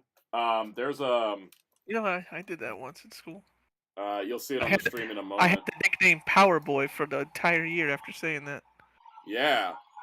It has the Ryoga Isen sound in it, so the blade lights up like it's catching lightning. So you could do a little I have the power and then I kid you not, Soundout. You had the Power Boy nickname for a whole year. Yeah, for yelling I have the power. Yeah. From He-Man, they didn't get it. None of my classmates got it. I hate when people are uncultured like that. You know, right? Makes life difficult. No, this sword's cool. I love all the sounds and stuff on it. It's just really cool. Just as all this stuff. I will definitely do a full video on it though, because I spent too much on it to not. But it's also not too heavy. That's what Muteki says. It's not heavy. Yeah, it's not too heavy. It's actually, I don't want to call it lightweight, but it's lighter than I thought it would be. So it's not unwieldy. It's just kind of, it's all plastic, so it's kind of like nice and it's fun to play with. That's the point is. All right. Do we have anything else we want to talk about this week, or are we ready to wrap up? I'm ready to go. I got stuff to do. I got food to eat. You're probably gonna go into this next week, but worst purchase of the year. What do you say? The TMNT 1987 complete series set from Paramount. Okay, worst toy. Secretly the best because that video did amazing, but like. All right, so that's your worst home media. What's your worst like toy pickup? Is it mean to say Transformers Legacy Sideburn? Because I tried to stay away from toys I knew were going to be bad. Actually bad, actual bad toy, because that toy's fine. It's fine. I mean, I also don't like Armada Universe Galvatron, but that's... Transformers are good. It's just... Oh, I know the worst pickup of the year. It's an easy one. The frickin' Autobots United 5-pack. I hated having to buy a 5-pack to get Hound. I'm not sure you've seen Diamond Bolt's new video. But I did. That segment talking about it's beautiful. It spoke to me because, like, I love the Hound figure, but like the amount of money I had to spend to get him was not worth it. Like that figure should never have been in a 5-pack. It should have been just a single. It was meant to be Buzzword. It was meant to be Buzzword before Buzzword died, right? Yeah, but then like Origin Bumblebee's just getting re-released in frickin' Legacy, so like why not just do that with Hound? Mm-hmm. Why does he have to be in a 5-pack? It's something I'm going to talk about in the Transformers Legacy rundown. It's like, this was a great year if it was your first year collecting Transformers. It was a really rough year if you've been collecting for years. Yeah. Like, I had, it's another bad one was the frickin' Soundwave that I had to buy to get Buzzsaw. You think that one? that one actually maybe more just because a lot of Soundwaves Earth are yellow has that Yeah. cursed yellow yellowing problem, so that has a purpose. And I mean, the sort of. 5-pack, like getting the other 4 without clear plastic is good too. But it's just that feeling that like I know they know that that's the one piece I want, but they know that I will buy whatever else it has to come with in order to make to get that one piece, right? I think for me, my worst pickup is definitely SJ Figure Arts Fern from Fearin Beyond Your End. That is one of the worst figure arts I've ever picked. It snapped in half day 2 because the ball joint was Oh too god. tight, and just the engineering that figure was just horrible. And you could barely hold her staff. It wasn't for my how much I love the manga and anime. I would not pick that. It's only for $80. I paid Oh $80 on Big yeah. Bad for her. Yes, that is That's my worst rough. purchase of the year. Is Figure Arts Fern because it's just a bad figure. Mm. Oh, thank you, my downward spiral, for sharing that video on Reddit. That helped a lot. That video, like that TMNT video, just went exploded. Which is good. And I need to do the home video history. Blade Raider says I actually like Cyber, but mostly because I already fixed my biggest problem with it, the toy hack stickers. I feel like if I get the toy hack stickers, that'll help. Because and it's a pure nostalgia thing. Like the toy's not bad. I just have like I guess the thing is I'm allowed to complain because like I have to listen to G1 people complain all the time. But It's look, my turn. look, Cyber is fine compared to Scourge. Scourge is the What the hell was up bad with one. Scourge? Why The is every Nemesis RID laser release kind of like just like what is the one good RID legacy release so far? Omega Prime, Oh, because what's released? What Cyber and Scourge, Towline. Toadline and Omega. Is that it? That's it. And 3 of them are Repaint. Well, repaints. repaints. That's the problem already. Is they're just 3 of repaints. them are repaints. Skybite looks to be a new mold. I mean, he has to be. We haven't had Well, a you gotta shark in had years. we had you So had I'm to. hoping. See you later, my downward spiral. Thanks for joining. I'm Look, happy that. as long as he's not just panel made out of panels like Yeah, the Generation one, the Drilling Dirty one, we're fine. I'm still sitting here like I need to see how it is before I get excited because as an RID 2001 fan, I've been burned several times Yeah, already. Yeah, yeah, but that was a new mold versus repaint fodderland. yeah. So So I'm hoping it's good. I'm hoping the curse lifts when they put the new molds in, right? mm, Because Omega Prime looks fantastic. I can't wait for that to show up. Sheila says any memorial change your wish list. Everything from before G Ranger. Please, Bandai. I would like to buy a Live Man twin brace. I will give you money, Bandai. Just make it. It's not that hard. It's one of the simplest designs ever. I don't get why I don't get that with Bandai. They're like, oh, we're going to do all these memorial changes. And I'm like, you ever just like throw a bone to anything that was before G Ranger? Because like those are very expensive on the aftermarket. I think they would sell and they're simpler to make. Like you don't even have to like add voice lines and music to it. Just go like, here's this thing, you know? This is weird to me. Blade Raider says, I hope Skybite is good and they do the obvious repaint for once. Seriously, like we should also get Cybershark as a Selects since Selects is back on the table, right? mm-hmm. Where's my Cryotech? Where's my Razor Claw? Why are we not repainting the beasts? maybe release Tiger Hawk first because Yeah. still that's a white whale figure at this point. There were too many of those. That was the other problem with Transformers this year. There was just too many figures that just came out and then blinked out of existence. Like, I'm super glad they're just moving to 3 waves per yeah, year. seriously. Because the thing is, like, you could tell with Legacy United, they had the It started out the best, but it petered out. So it yeah, petered out bad. like Diamond Bolt said it best. He said we had the best wave ever to start it, and then the rest of the line kind of sucked. Yeah, because they're clearly saving all the money for her Agents of Prime. Yeah, and they still have to fill 5 waves. I'm glad we got like wave 5. I think is great because it's like here's your like it's the apology, right? The apology wave. But like, good lord, wave 4 was just ugh. Wave 4 was just like, man, you can't at least give us one new mold. But it's like there was or 2 new molds because we had the G1 Prime, right? Everything else was a repaint. Missing Link Prime for broke people. Yeah, Missing Link Prime for broke people, and then Quake was a retool, and then everything else was a repaint. Or like with new head. Yeah. With Galvatron's new head. Blader just says, "Where's Pack Rat? That was on the league list a long time." Yeah, I don't know why the Beast characters, which are the hardest to reuse, are the ones they don't reuse when they have obvious reuses. It's so weird. Don't you have Tidal Wave? I do have Tidal Wave. Yes, he's pretty How's great. your Tidal Wave week? I know that's a big issue. I haven't messed with it yet. I haven't touched his knees much, to be honest. I need to do that. My knees. My knees. His knees are like mine. They're very clicky. It's already what, 8? Yeah, we need to wrap up, I guess. We'll talk more about stuff next week. The Transformers rundowns are going to be fun because I have words about Studio Series. For the first time, I'm covering Studio Series on a rundown, and I'm like, what a year to start with. Some really good figures, and then a lot of stuff. I think it's the thing. I think going to 3 waves a year is going to be good because I feel like both lines have gotten so bloated with just we have to fill out the waves, but we don't have enough budget to do so. So I think reducing wave numbers is going to make it all. I hope it makes it all better because everything we've seen so far for next year is great.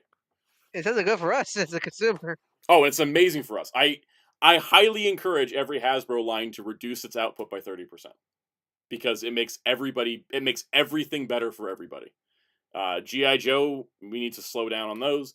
Marvel Legends, has been starting to manage better, but we need to slow down some more on that. Like, I think every line reducing its output to increase quality and then therefore make customers happier because we don't feel like we're so inundated with stuff coming in every single week. I think that's like the way that Hasbro gets back into being a successful company instead of falling apart at the seams like they currently are. Well, they need to make good kids toys again because the kid toys are still making horrendous. Yep, because in 20 years they're not going to have a fandom. We're going to be all too retired or dead, and then they're going to have nobody new coming up because they decided to just ignore kids for too long. And that's the grim reality. Also, did I just put a death date on us of 20 years? Weird. Yeah, anyways. Let's wrap up and head out for next week. We'll come back next week. Please, someone stop me from talking. You can follow me, Dark Gozyuger Revealed on YouTube and Blue Sky. You want any art like you want? Did he just cut out? He did. Oh no. Are you there, Ryan? Follow Ryan's stuff. There's links in the description. Hello? Do you hear me? There you are. There we go. Alright, follow me at Dark Gozyuger Revealed YouTube and Blue Sky. You want any art? Feel free to DM me in your Blue Sky or Sound Discord. Link in the description below. Cal, so you streaming tomorrow? Tomorrow's New Year's Eve. Yeah. I always do a New Year's Eve stream. Yeah. Don't know what I'm gonna do particularly. I usually wing it. So hopefully you're there. I also plan to go out that night, so yeah. I'm gonna probably stream longer than normal, but still way before it gets late. Mm-hmm. So hopefully you're there because what I might be playing something. You don't have to play nothing. It's just you're usually there Tuesday, so I will usually I'm usually there. I got New Year's Eve streams are usually pretty fun. I usually go extra. Exia. Why did I say Exia? God, I'm tired and my words are not working. Yeah, all right, let's go. Well, Wheelchair, what you got? Twitch.tv/FighterCast 4 p.m. Probably maybe start a little earlier. Cool. But that's what the Discord and that's what Soundout also announces. So Yes, come join both our Discords and also check out Hero Club at hero-club.com because I think Wheels went to go get dinner. Firefox crashed, so I can't end the stream properly, but I'll just say goodbye, everybody. We'll see you next week. I'll put us on outro until it lets me close it. We'll be back next week. We'll probably talk some more. Yeah. Everybody have a great week. Have a good time, and Happy New Year.